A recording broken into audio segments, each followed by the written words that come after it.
right now. How are you? Welcome to the goddamn show. I'm glad to be here. Hal will be along in a goddamn second. But I wanted to remind you to like and subscribe. Throw your weight behind the channel. It doesn't just show up. You gotta make it happen. That's the important thing. You gotta be ready to if not fight for what you want, you gotta at least be able to, give it a squeeze and a wrestle. You know what I'm saying? And if you don't believe me, follow me to Denver, fly in, I'll meet you at baggage claim, I'll take you down an escalator made out of human bones, and we'll go to there's a hole in the floor under a giant mural, and I'll take you down below the Denver airport into the catacombs where you'll see what the Illuminati has planned for all of us. But until that time, until you decide you got the cojones to go after that with me, just go ahead and like and then subscribe. Did I do okay? Hi, everybody. Welcome to the show. So glad you could join me. Very emotional morning we had this morning with our dear friend Philip Bittner. I had to basically just like sign off silently on the show. Otherwise, I would give a tearful Midwestern goodbye. And I just got to say that it was a beautiful conversation. I know he was tired, and we probably only squeaked tears out of him because he's a manly man. He's got a Viking beard, and he's not afraid to show it. But it was lovely to see him, get as open as I get with you guys sometimes, quite frankly. And we know here that real men aren't afraid to cry. We just don't do it when there's shit to be done. That's the only rule. That's just how we do it. I don't need to share. Here's the rule. I'm in touch with my emotions, and I'm sharing as much as I goddamn feel like sharing. You understand that? I don't need to share more because you share more. That's not how life works. It's like, to borrow an analogy, it's like outing a gay person against their will. It's up to them. You understand? We all know there are certain politicians, I just say in the abstract, I'm just spitballing here, that probably would have a happier and freer life if they just came out of the closet and weren't miserable anymore. But that's not up to us. It's not up to us. In the same way, it's not up to me to tell you to shut the fuck up if you're crying or upset, or up to you to go, I think you should be more something that I would like to see. Doesn't work that way. With my feelings, your feelings, or anybody's feelings. That's that. We'll have a bigger, longer discussion, but that's for the morning shows. They're more philosophical. Monday, Wednesday, Friday. By the way, on the Friday morning show, before I hop in my car and drive to Los Angeles because I got a show that night, the morning show, Driftglass and Blue Girl from Crooks and Liars are going to be joining us. So I have two guests in 1 hour. So 3 of us all at once. Hopefully the interwebs can handle it, can handle all that lerv. Wish me luck. Yeah, exactly. Feelings just are. I think it helps some deal with depression. Yes, but it also, K-Link, I would argue, it exacerbates depression. Sometimes dwelling on a negative emotion furthers those negative emotions. And you got to be able to gauge it. And the gauge can't be somebody else going, I just think you need to cry more. Maybe I'm done with crying right now, and I'm into the pissed and fixing it phase. Do you understand? And the sharing doesn't always look like what you think it does. Anyways, like I said, that's a morning show thing. Not talking about that now. We got too much goddamn show. We got too much Schadenfreude.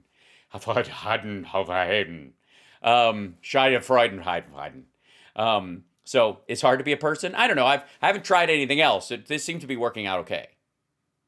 I'm doing all right being a person.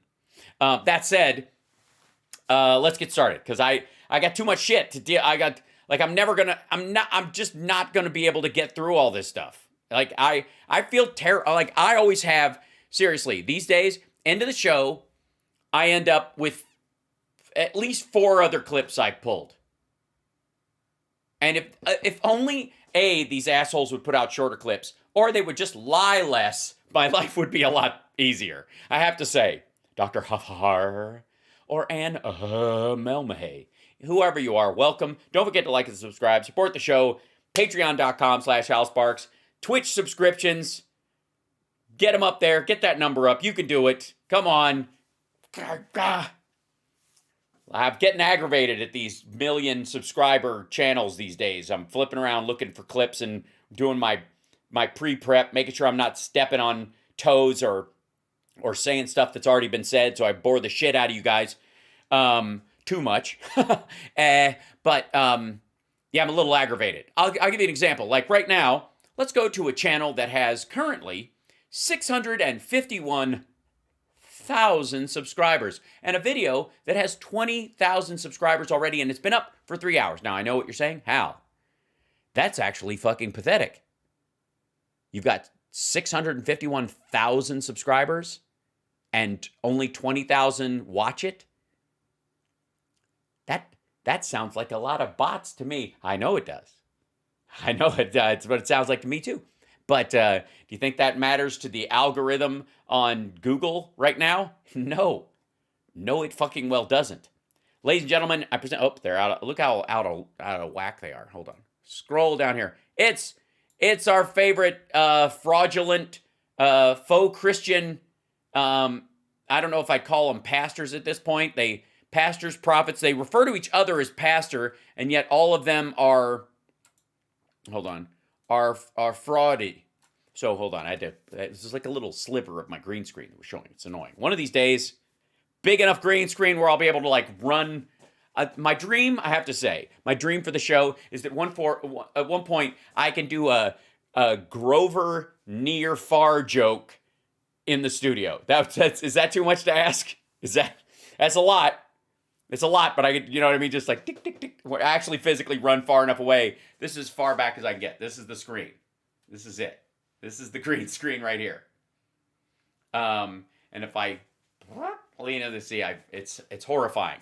And my concern is there might be a time traveler from the 1800s who just starts screaming once my hand disappears, not understanding this electronic device they're looking at and these tiny little people trapped inside, and now one of them has had his hand severed. I don't want to upset them. Anyways, near, far,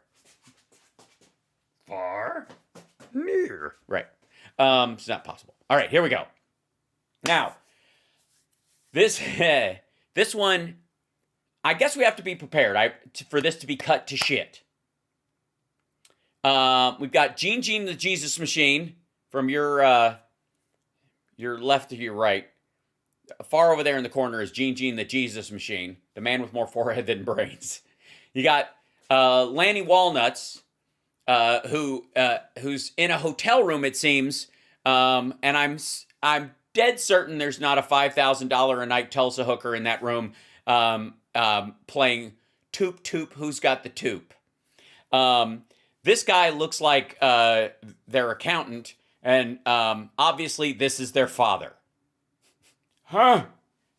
You don't know what now? This is the guy they bring on to while they make jokes about how old Joe Biden is. It's going to be the whole thing. It'll be like, one second. I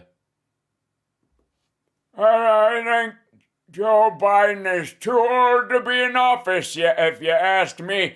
Anybody that old isn't got the mental capacity to make those kind of big, important... As a matter of fact, I think people that old shouldn't even be allowed to vote at this point. Where's my pudding? I want soup. Sorry. So, I just think it's funny when these fuckheads all want to say... you need a shawl over my shoulders. It's true. I also need to I have a white head wig over there. I just don't feel like doing it. It's just too much. I was like, I got to make I'm making some of my own proprietary characters right now, and there's a lot of hit and miss. That's right. Again, this is morning show shit. We got a show to get to. Ladies and gentlemen, I present to you Gene the Jesus Machine, Lanny Walnuts, and these two fuckheads, who those two guys on the end prophesied a red wave. Lanny backs away from it now. He was being the dubious one. And Gene, like, I don't know where Hank Kuhneman is. They probably bring him in at some point. And we'll see if they do this weird thing on Flashpoint where they cut out the meat of what someone says just to cover their ass. It's really odd, but let's see. This is called So What's Next? Post-midterm discussion. Oh, hold on. There was supposed to be a red wave. What do we do? You guys aren't giving us the truth. Everybody got it wrong. What's going on? What? What?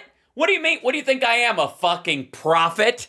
I didn't. It's not like we tell you the Lord speaks through us to you. Hey, don't blame the messenger. Blame the...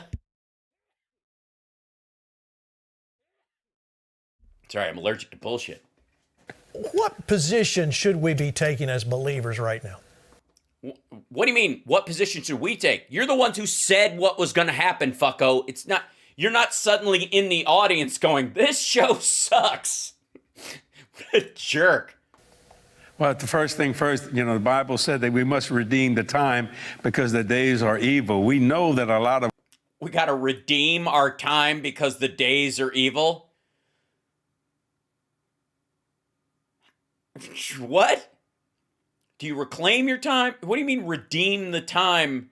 You don't get a do-over, fuck. This is... What? The wrong things are going on. So I think people were shocked. But Gene and I wasn't. really mean this. This is the last days. This. Shut the fuck up. It's got to be the end times. I've never been wrong before. Yeah, time to get your pancake batter, crawl into your kerosene tank, and wait out the end times. By the way, why wear clothing? Why don't you just walk around buck naked? Because since the Lord's going to take you up and leave your clothes behind, why don't you just go ahead and donate them to charity? Please don't. I don't need a bunch of these dickheads walking around naked. This is righteousness and unrighteousness. It's Jesse the potted plantus. Righteousness rubbing together, and it's called... Uh-oh. We're going to rub our righteousness together? Jesse Duplantis. Jesse the human fern Duplantis. This is the last days. This is righteousness and unrighteousness rubbing together, and it's... Yummy. Sorry, but that sounds like a good weekend to me. I love when righteousness and unrighteousness bump uglies. It's not... Look, if the devil and the Lord want to knock boots, who am I to jump in between them? You know what I'm saying, Jesse? It's causing a friction. Oh boy, is it, man. It's getting me hot right in the crystals. And that's what we're seeing. This is the days of Noah. Noah Wiley? Wait, no account for taste? What do you mean? You see what I'm saying? The Bible says... No, I don't. It wasn't the days of Noah, so shall it be when the... Oh, so it's going to rain. I see. All right, this is the Flashpoint weather report. Fuck me. Son of Man shall come. So when people understand... Good for him. Understand what I'm saying... Quit it. ...here is that I don't understand what you're saying. We have to think like them. And the way to defeat someone, you got to know your enemy. Mm-hmm. Yes, in the biblical sense. I'm just getting to know my enemy. And then think like him and then do something he wasn't expecting to do. But you would expect it if you were him. You would go, never mind. So I am not really, even though I saw all this happening, I wanted a red wave and we like that and everything, but I made it my mind that God's got this and God will have his way no matter what anybody says. God's going to have his way. Mm-hmm. Boy, is he. And I think it's important to everybody on the show today that we do our official prayer where we all reach down, close our eyes, a blindfold is proper, and grab your ankles and salute the Lord with the crack of your ass. And what happens shall be. Moon River. Whew. Thank you, Doc. You ever serve time? And Jesus is coming whether people believe it or not. I suppose so.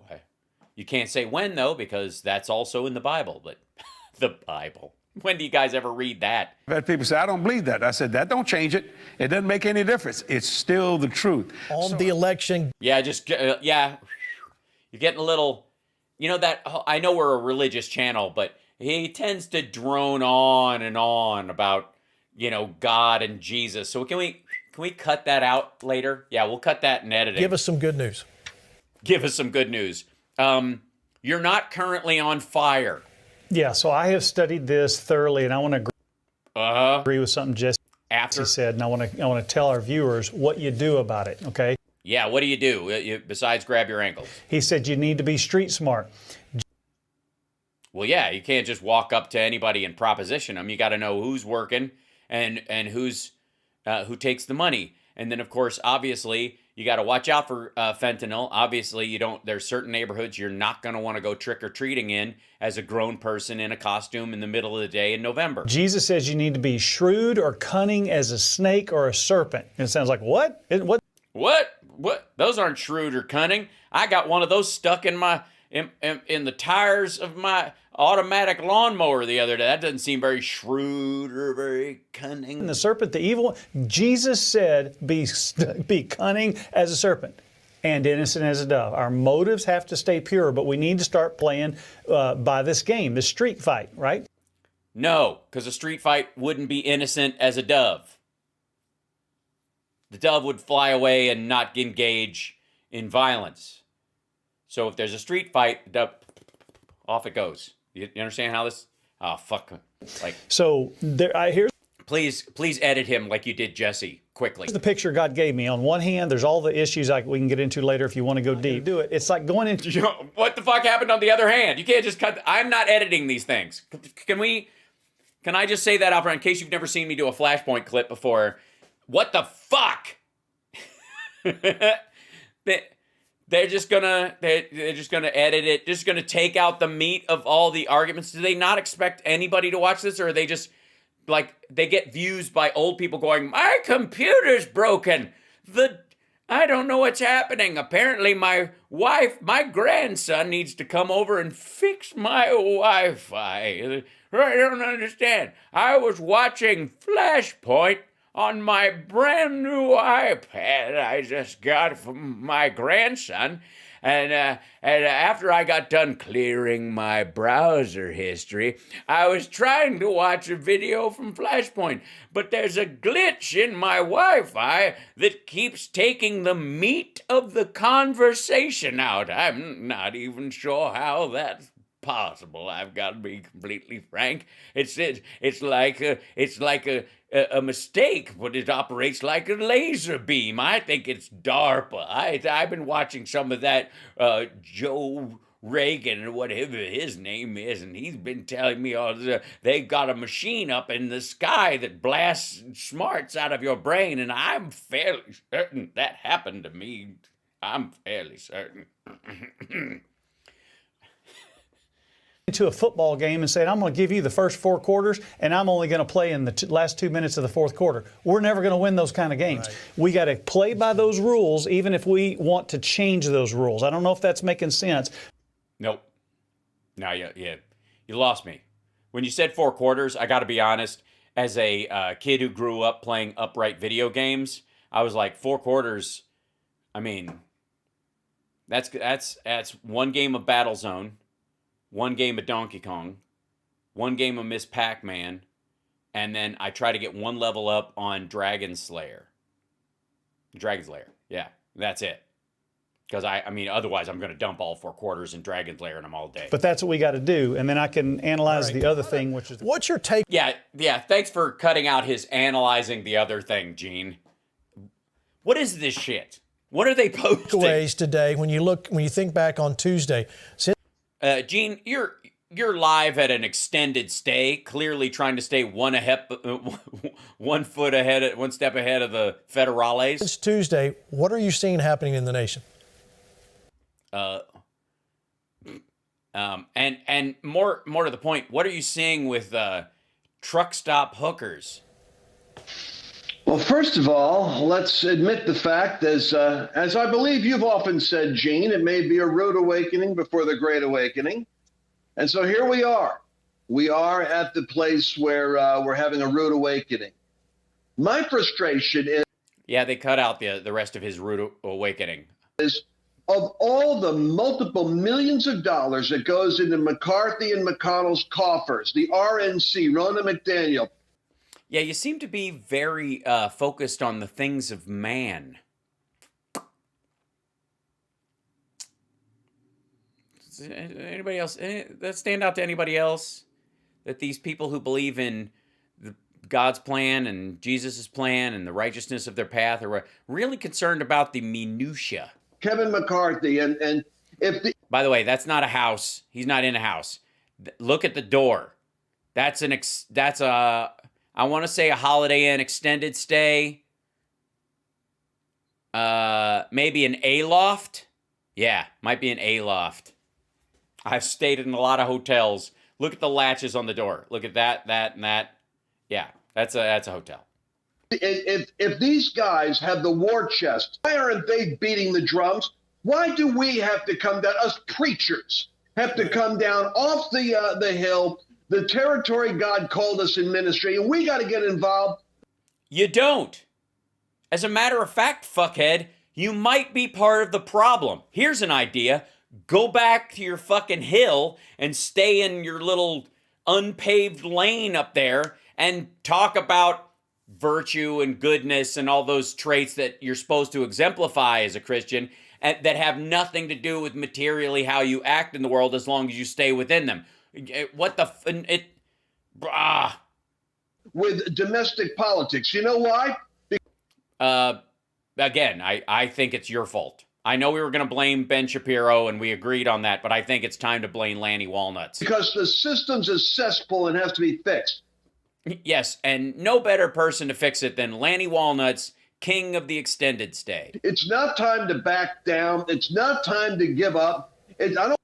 Again, give up is a phrase about giving to God and letting God take care of it. That's literally what the phrase means. I don't want to hear anyone whining and crying. The prophet said this, the prophet said that. Let me tell you.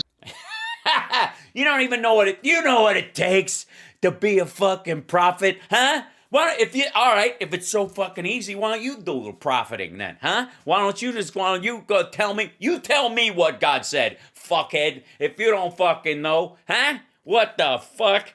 I just told you what he told me. It's not my fucking fault that it turned out not to be God. It turned out to be my MAGA neighbor upstairs, and I was hearing him scream at his wife through the fucking floor. That's not my...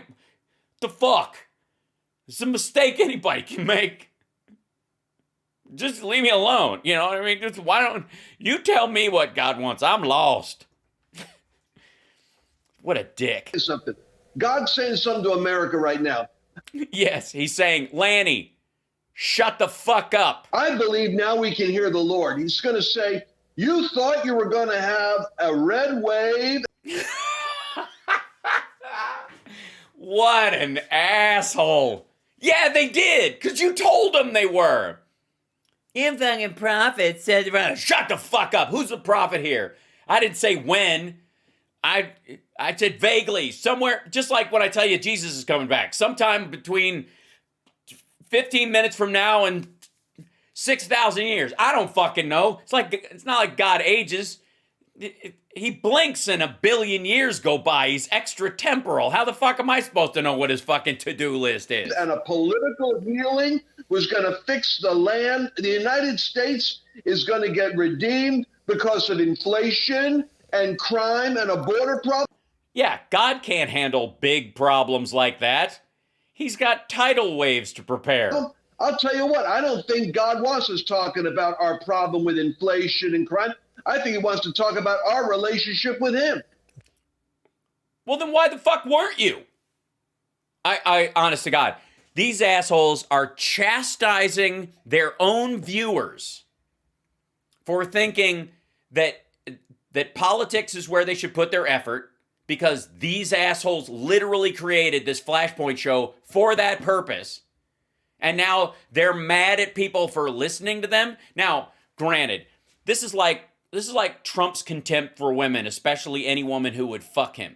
He knows he's gross. He has low self-esteem. He's disgusted by his own body and his own face. So if any woman would even think about sleeping with him, she's contemptible and disgusting. Because if she doesn't know how gross he is, she's got to be stupid. And if she does know and she still hangs around, she's gross. She's disgusting herself. So this is Lanny Walnuts doing with his own fucking crowd. I think the Almighty is sending a message. Yes, he's sending a message. Lanny, get the fuck off my TV. You're going to get right with God, America, or you're going to be in the rumble seat for a while. That's what I think God's saying. The rumble seat? I think you're. I think that's absolutely correct. God damn it. Now, I may look like a dinner theater Jason Robards, but I know a thing or two about a thing or two.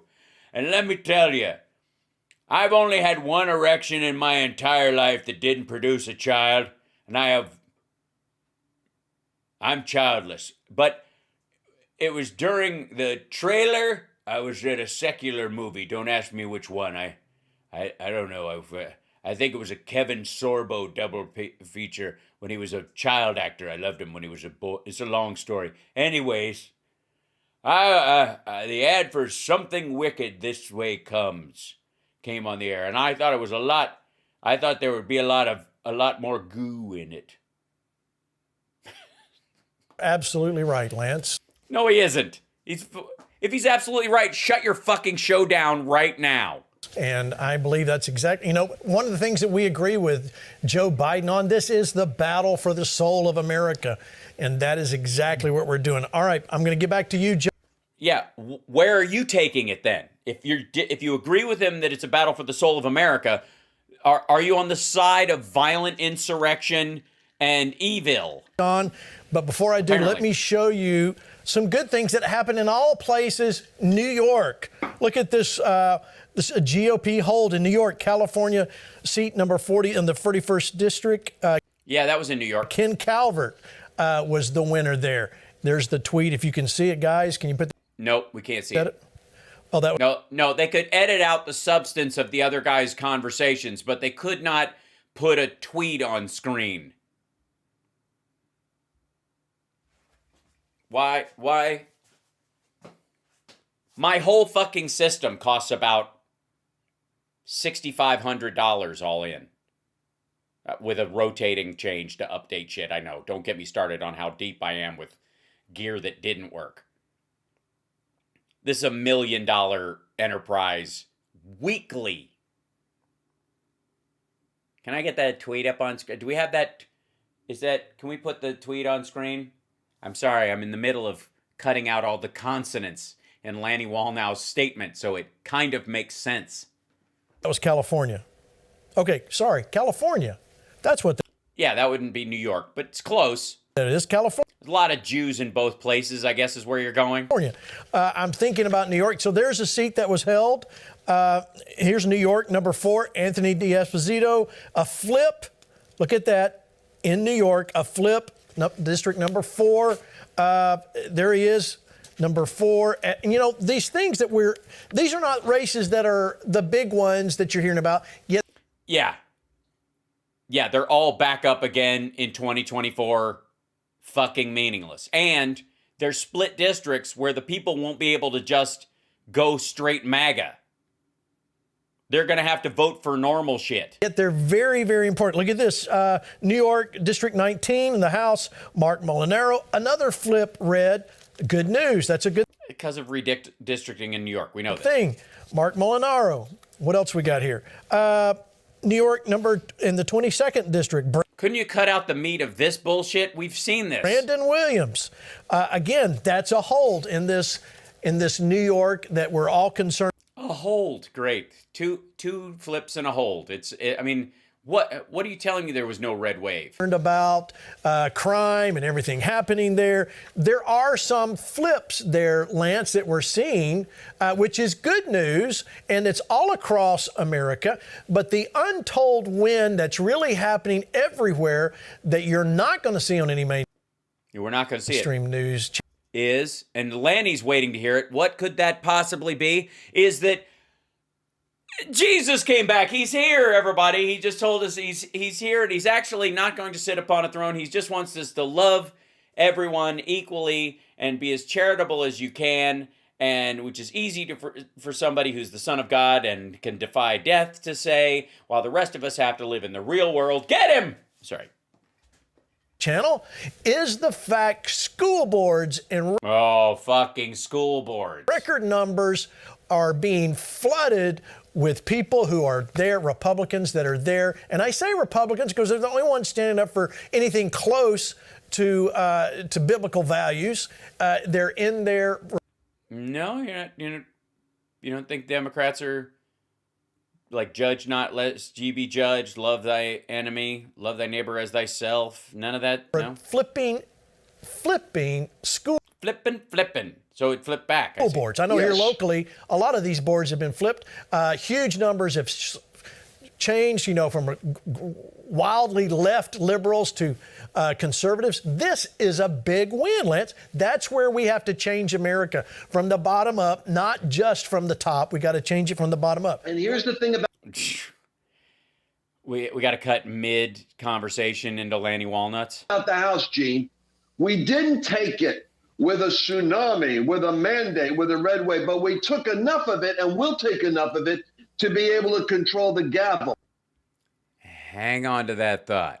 And this is a mercy of God, because if what's coming is what I think is coming. Well, you've been aces so far. Geez, has he been wrong about anything? I'm just fucking with you. Nothing. Not right on not anything. So, but hey, let's keep throwing good money after bad. Lanny Walnuts is the cryptocurrency of Flashpoint. Then the dumpster fire that's going to be the next 2 years of the Biden administration, including the economy, will not be able to be blamed on Republicans. If we had a red wave. Oh my God. So they have no solution to fix it is the point. They couldn't possibly. It's going to, the entire economy is going to take a shit, allegedly. And they're not going to be able to blame it on Republicans because we don't have a big enough margin to fuck the whole thing up. And by the way, I'll remember this, by the way, put a pin in this so that when it actually gets better, we can go back to this moment and go, hey, Lanny, you're going to take credit for it now? You'd have all the lying mouths of the news media saying, oh, the Republican Congress, the Republican Senate, blah, blah. They can't say that now. It's not that big red wave. So now the Biden administration. Look at G like, yeah, that's good. That's a good point. That's a good point. We can totally deny responsibility if things go bad. That's leadership. Is going to have to own everything that happens from here on out. I'm cool with that. I'm totally cool with that. Is going to be parked on his desk. If the Republicans. Let me tell you something else. God damn it. You bunch of fruitcakes. Let me settle in there. You tell them what's up. God damn it. Republicans will come together in That's unity. Right.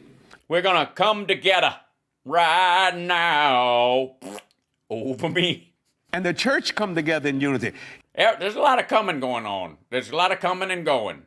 If somebody would just stick around after they come, we wouldn't have to wait for them to come back before they come again. He said come together in the unity of the faith. It didn't. Well, obviously, if you can come together, that's always preferable. But it's a good, nice guys finish last because they let the lady go first. Say the unity of doctrine.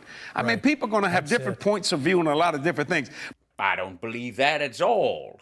That's not the case. But if we come together in the unity of the faith, then the nation will come together. Is that some sort of a receptacle or something? Is that some sort of like a suckle juck? I haven't seen one of those since, oh gosh, that's back in the day. That was March, I think.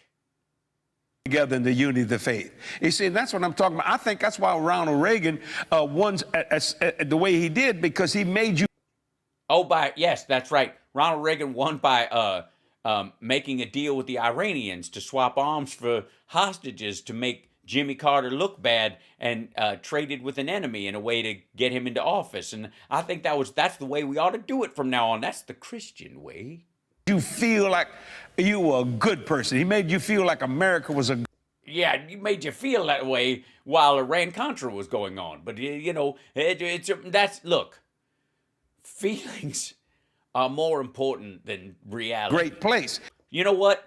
The Lord, I remember the Lord said in Jacob, verse 7, book 2, subsection D, fuck your feelings. I'm paraphrasing from the Greek, of course. So you're always going to have the naysayers and say, but I made up my mind that God's word is true. But I don't think that's how it works. I could be wrong. You know what? I'm not wrong. I'm not wrong. I've just made up my mind that I'm right. It's so easy. I don't know why I've been doing this the whole fucking time. Life is going to be so easy from now on. Check, please. I think you'll find that this meal was free. This is the bill. I don't believe it. Thank you very much, lady. That's all right. Excuse me, what? I don't believe you're a police officer. I was just having my lunch, and I believe I'm going to drive home. I was born. I believe those handcuffs won't hold me. I believe I'm above your laws as a servant of the Lord. At night, but not last night. You understand what I'm saying? No, I don't. And I got enough sense. We know you weren't born last night. You're older than dinosaur farts, son. To know what is going on. So Paul said I become. Thank you for cutting out the middle of what he was saying and getting on with it. But it's probably, can he cut down on the titty gestures a lot? This is driving me a little crazy. It's like he's like ghost fondling himself. It's worrisome. All things to all people. Well, I tell you what, we as a nation need to do that instead of just fighting each other. We could change California in a second. We can change New York in a second. That's not hard to do. That's not hard to do. We just don't want to. Too full of Jews, you understand? Too many of them. Don't like it. It's kind of weird. They walk around on Saturday, won't use an oven. It's sickening. Everybody just thinks it is, you see? Yeah, they just think. Which is I think that's the first part of your problem, is the thinking. Once you stop thinking, everything's going to be all right. I won't go start preaching on that because I'm not trying to cause you problems. I'll preach Jesus Christ and Him crucified. That's one person we can come together and. Absolutely. Come together, and this business will be like that. And, once you... Shit, they're locked. I'm stuck. This is not good. Somebody, goddamn it, call the ambulance, Clara. Shit. You're watching HAL Sparks Mega Worldwide.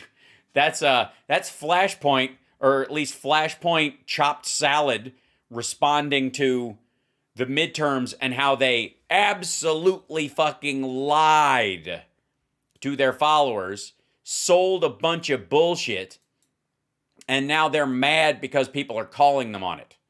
Hold on one second. I want to bring something up if I can. Yeah. Okay. Frank.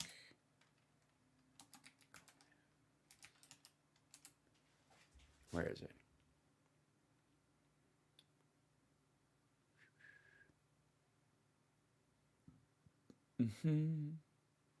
Where are you? You rat bastard. Hold on.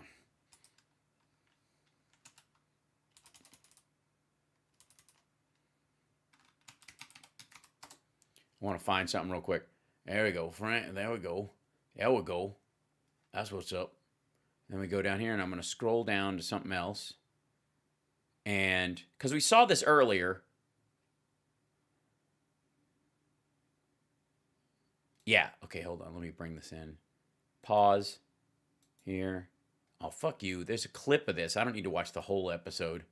They made clips. Hold on. Frankly, here we go. Ha ha, son of a bitch.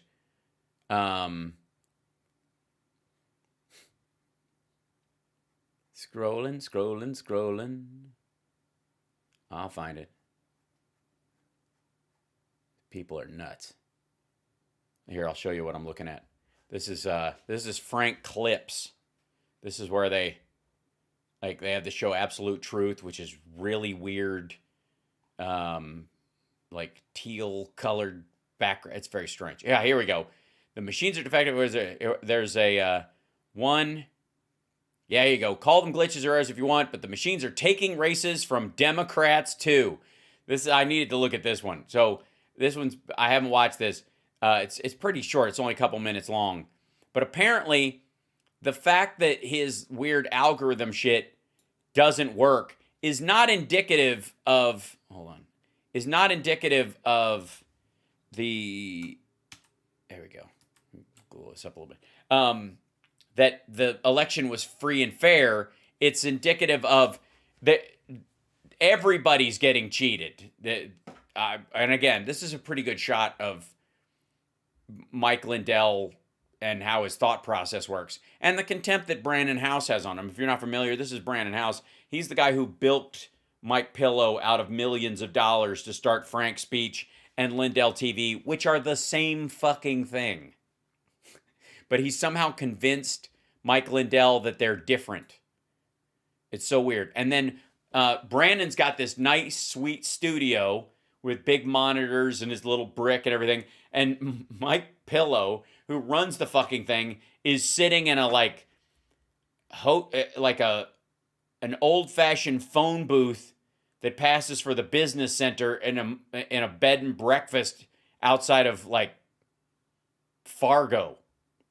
I don't know where the fuck he is, but instead of thinking, oh, Democrats lost and some, and Republicans lost some, and it was just America's just kind of split over this stuff, and that's how democracy works. He's like, no, if you lost, you were cheated. If you won, it's legit, unless you're a Democrat. If you're a Democrat and you won, you cheated. If you're a Republican and you lost, you were cheated. If you're a Republican and you won fair and square. And if you're a Democrat who lost, you either lost fair and square and or you were also cheated. I don't know what the fuck his point will be. Let's find out. Now I ask you, everybody, you horrible Ask me. journalists out there. Oh, he's talking right to me. By the way, I'll have you know, I went to the website today and I sent in a formal request to interview Mike. I did. It's like, I don't know that he'll... Karen Bass won. Right on. She's why I didn't continue my race for mayor, and I'm glad. Because I would have probably...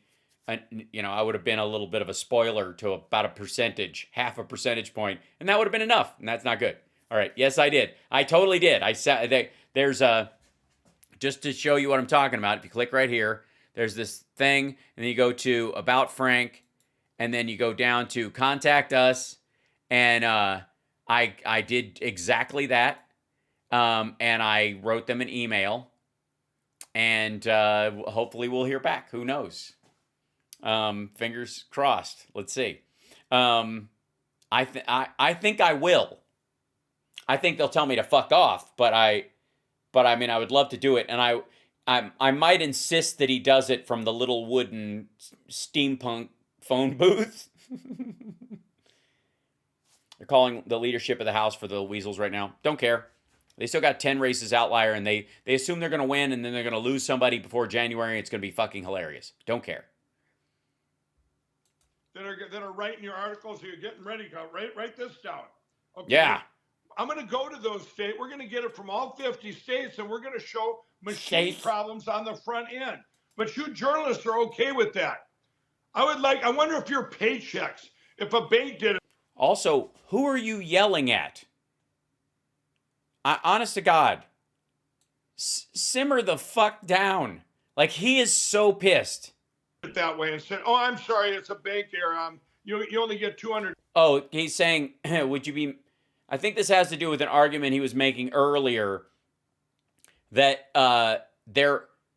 some Republicans lost because they took a zero off their number of votes. Like they had 41,000 and then they got 4,100. They just erased tens of thousands of people. They just poof. $100 this week. I'm sorry, it was 2,000. No, it's too bad. We're not going to look into it because you can't look inside our software. You can't look in our machines. Okay. Hi, dummy. Banks don't work that way. You have whoever gave you the check that you put in there. You can check the money that you put in, when you put it in. A lot of times you got a receipt. You can check that receipt against it. It matches up, and they tell you to go fuck yourself. You actually spent your money. Or they tried to steal your money, and then you have a lawsuit, and you'll get double your money. You journalists make too much money anyway. Why would you get to look at this? Shame on you. Are you kidding? We're not going to open up our bank and let you look at this. I'm sorry it's missing a zero.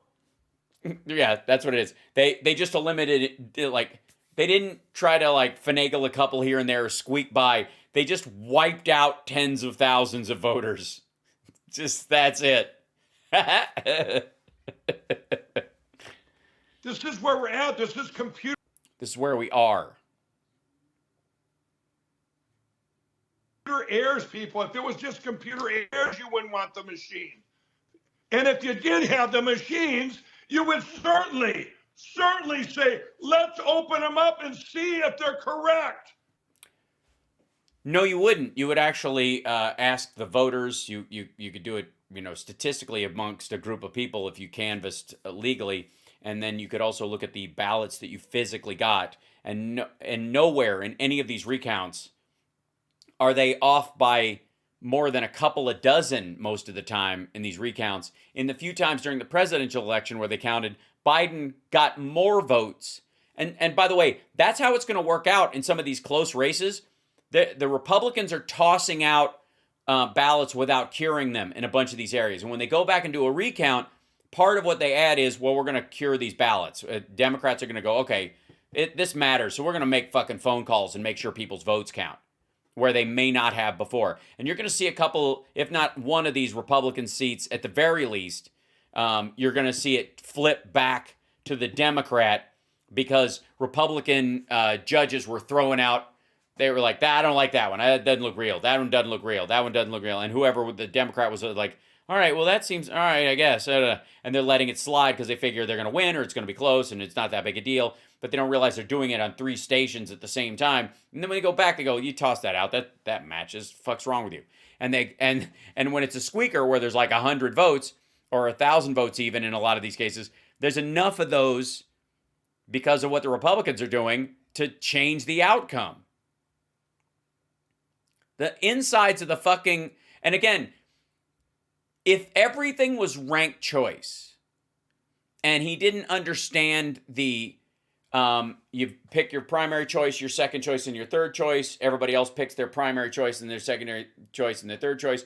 But there were more people who picked this person as their second choice, which gives them a boost into the ones than just the one, because most people were like, they pick from 4 other candidates, but they always pick this person. That person would be moved up into the one category where they would duel it out as a 1-to-1 vote getter.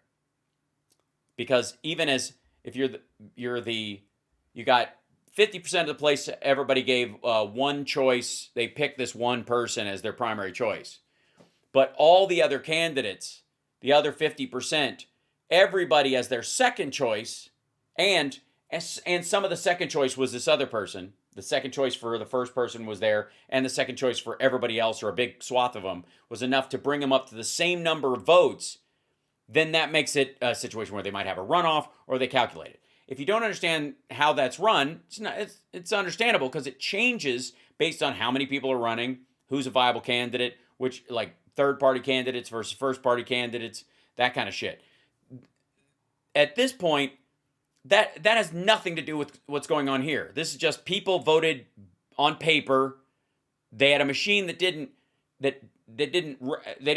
like vote on a machine that made the piece of paper that punched out something they couldn't read. It punches out a piece of paper and they can look at it and it says, you voted for this, this, and this. Is that how you want to vote? And you go, yes. Put it in an envelope and it either goes in the tabulator or it goes in a drawer. It goes in one of the slots. And it's counted. And a lot of people get a text that says your vote's been counted. I did. In a bunch of these states. So his read on this is really fucked up to start with. What is so wrong with that, America? Well, I'll tell you what. Proprietary voting software. If you can open up the machines and see it, which is, I don't know what the fuck. It's like he wants to cut open his pets and see what life looks like. I want to see how where's the cuddly? If I cut open my dog, is it cuddly? Where's the cuddly part? Well, you killed your dog and it's no longer cuddly anymore. Oh. If you have a situation where you're looking at the software and all that kind of stuff, so do all of the country's enemies. It has to be secret and proprietary to keep it from being hacked. That's why it needs to be updated all the fucking time. Yeah, this is his real temper. He's a dick. Particularly what is so wrong with that? I just explained it. Why can't you hear me? Don't get it. We know you don't get it. But maybe someday you'll meet a nice girl and all that'll change. Then we sue people. We let these companies like Smartmatic intimidate people and sue Smartmatic. They're used in like LA County in one area. people. And Dominion and ES&S, all these machine companies. What, do you all love them, you journalists out there? How would you like it if a bank took a zero off your paycheck? Well, the bank can't take a zero off my paycheck because they don't issue my paycheck. I guess unless you work for the bank, in which case I would go to the, the labor board or file a civil suit. Where do you think the zero went, fuckhead? Particularly, Mike, when Us, it's just fucking discuss, as you know. when it's all being paid for, or at least I would think the bulk of it is being paid for by tax-paying dollars. It's all being paid for us. Those are our machines, and we demand to look inside and get rid of them. Melt them down and use them for prison bars, like I said. Yeah, you don't get to override the rest of the tax-paying public who would like to vote by machine because it's efficient and we're a big fucking country. Oh, sorry, some rich former crack addict with a pillow company got mad at how we were spending your tax dollars, so we boiled all the bridges and turned them into cages. I mean, I'm sorry. If the whole world's seen all these problems, let's just call them programming errors. Glitch. Nobody's even talking about internet or anything. We're not even talking about that part Because it isn't a part. of that crime. We're talking Because it's not a crime. about these guys. You just brought up all those examples of Democrats saying they're told they won, and they go, sorry, you lost. We found some votes here in the machine. It was a glitch. It was an error. Yeah, really? That's the end of their clip. They cut Mike off at that point. Yeah, why can't you look inside a nuclear missile, Sarpis? You paid for them. That's right. These are your tax dollars. Your tax dollars pay for spies all over the world to keep you safe from terrorism and countries stealing intellectual property that could form weapons and stuff like that. Why can't we see their addresses on the internet? We pay for it! What a dipshit. So I wanted to jump into that real quick because I guess this is a part of like everything we see where I'm going to scroll back down. Yeah, here he is again. Call them glitches or errors if we want. We need audits immediately and to get rid of the machines. Like he's just fucking livid. Democrat in Idaho told they'd lost race after yet another machine glitch. In Idaho. Let's see it. I'm curious. That's what he was referring to, by the way. Idaho House seat goes to Republican after glitch reported.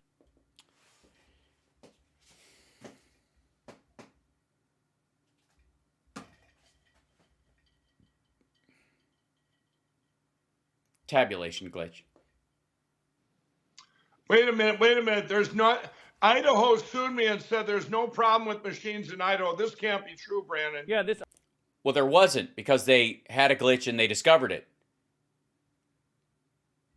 other Come one on here. now. This other one was in Michigan. Okay, so I just want to double check we weren't talking about the same one. By the way, when is this? 2020? Jesus Christ. They're just going in multiple years. It's not. That was in Michigan. Now this one's in Idaho. What initially appeared to be a Democratic win in the Idaho House turned into a Republican victory after a glitch reporting early voting was corrected in south central Idaho, a state official said Thursday. The change gave them the win by 83 votes. What initially appeared to be a Democratic win in the Idaho House, it's a fucking House race, local. Notice how he scrolls down so we can't see the fucking date on Chief it. Deputy Secretary of State Wow. Chad Hoke said the House seat representing Jerome, Blaine, and Lincoln counties went to Republican Jack Nelson, not Democrat Karma Metzler Fitzgerald, after more than 700 votes were added to the count on the state website late Thursday morning. Wait a minute. I think they sent you a bill for $6,000 they wanted you to pay out of They sent me a bill for $6,000, crooked Idaho. Not the people of Idaho. They're great people. I've been there many times. It's these these people running their government in Idaho. It's just You mean the Republicans? disgusting. You mean all the Republicans that run Idaho? There's no crime in Idaho. There's no machines. We checked it out. We were only off by 9 votes, not 56, Mike. Oh, you're only off by 9 out of 500. And I said 56. I'm sorry, I didn't include the other 2 days. You know what? So at 5% fill. This is. Can you imagine? Like, it's one thing for most of us, who are Democrats. Speaking for the majority of my crowd, where like this asshole yells about our elections. Can you imagine being on all fronts, being on this guy's side? Like the Idaho state government and all those folks are straight up Trumpies. They couldn't be more on Mike Lindell's side. And he's up there fucking haranguing them over 9 votes. And like, fuck you, Idaho. You think you can I'm sorry. It was 56 votes, not 9. Can you imagine how you must feel when this prick calls? Right? Like, you and I, if this dickhead like was yelling in our ear about something, we'd think it was hilarious. But these assholes actually think this is a rich dude who's on our side. He's got our back. Rate is okay. Yeah. It was a glitch transferring early vote from totals from county to state, had nothing to do with tabulation machines. Yeah, it was reporting. There's a bunch of those too where they like report on CNN and like they reported a bunch of votes and then they went away and then they came back like, yeah, because somebody on the phone said 10 instead of 10,000 instead of like somebody says 1,000 because of where they're from for 1,000, right? And so they're like, this is confusing. I don't know. Hey, Idaho, it's okay that you tell a Democrat that they won and now you just took it from them and say they lost because it was a machine glitch. I hope you journalists are watching this.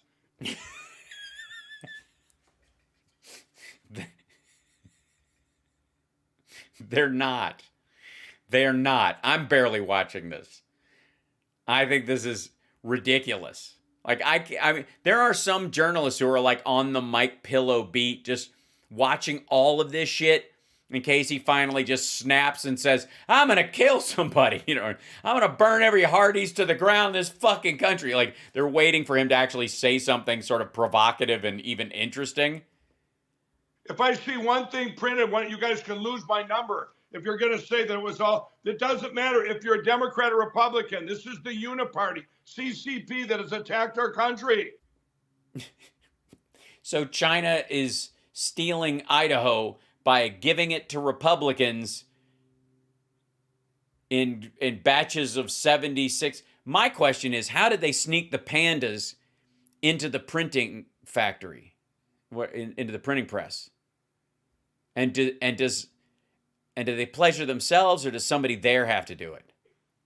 We have to save our country. This isn't a joke that you journalists can write about. Michael kind of is. Comes up with a new one. He's not happy with the midterm. I'm not happy that Brandon just showed 3. Now we have 4 different examples of Democrats saying are winning, but they go, nope, you lost.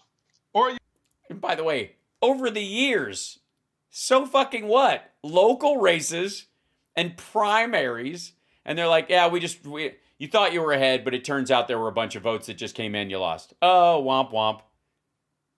And? Or they lost, and then they say, oh, you did win. It's machines, everybody. No, it isn't. It's numbers of votes, you fucking lunatic. Just because we have way more examples of Republicans cheating, that they cheated Republicans, it doesn't matter. It's the Uniparty. Globalists. And Mike, even if globalist CCP, it's the Chinese Jews that are running the whole thing. Let's just say, for the sake of argument, even if there's nothing nefarious going on, there isn't. By the way, and you're never going to convince him of that. Of course, there's something nefarious going on. You think the CCP means well? They gave COVID to our voting machines. You got to melt them down and turn them into ventilators. Right. Wouldn't the average American say, look, we're not going to pass judgment as to why this is happening, but clearly it's happening, therefore we should all agree to go to paper? Okay, first of all, they are using paper in all of those areas. In 2020 and in this year. Everywhere, everyone they're talking about, the reason they found those other votes is because they were on fucking paper. You fucking tool. Secondly, 4 cases in a, do you know how many fucking voting machines there have to be to carry out an election in a country with 180 million registered voters who may or may not decide on the day or some day before to fucking vote? Do you have any idea how many, like, big cities? It's like, try to imagine for a second all the toilets in a 6-mile area of your house. And remember that they flush 2 to 3 times a day if you're healthy. And all over the place, right? Your neighbor's house and that next house and the next house and the next house and the next house and the next house. And then you start getting a picture of like, Jesus Christ, our country uses a lot of water. The same thing is true of fucking voting machines. Yeah, look at Mike. He hates Brandon right now. 100%. That's what I've been saying. It's like, okay, now more than ever, the whole world seen these machines screw up on the front end. And it wasn't just in Arizona. They just cut them off in the middle. I don't know who cut these clips, but I love you and I want to have your babies because I love the fact that you're just interrupting him mid fume.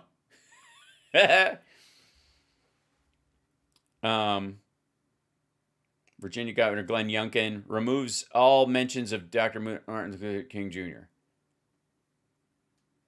Is that because it removes one book and they only had one book and that book got removed because of the nature of that book? We'll see. Again, I won't hold my breath on those kind of things. We'll wait and see. Hopefully, again, let them get ahead in their hubris. It won't, in a lot of ways, you can't remove elements of the curriculum anymore like you could book burn back in the 60s or something because of the wonderful thing called the internet. And kids tend to get pissed when you've hidden large chunks of history from them in their teens. I know from experience. You're watching HAL Sparks Mega Worldwide. I'm on 5 days a week, Monday through Friday, 3 p.m. to 5 p.m. approximately. Sometimes I stick around. And then on Thursdays, I start an hour later, like tomorrow, because I have family FaceTime. So our family gets together on FaceTime, and I started doing that at that time before the show existed, so I'm keeping it, and that's just life, and we just move on. Mornings, Monday, Wednesday, Friday, we do the morning show, and then on Saturday, the HAL Sparks radio program, Mega Worldwide on WCPT Radio, and I live stream it as well right here and on all your favorite social media outlets until they are wiped off the face of the earth. Now, I gotta work for a living. That's what I do. I come in here every day and I throw my intellect and my wit against the wall and see what sticks. I see what the argument is on the other side, what they got. What are they saying? Where does it come from? Where did they start getting that information from?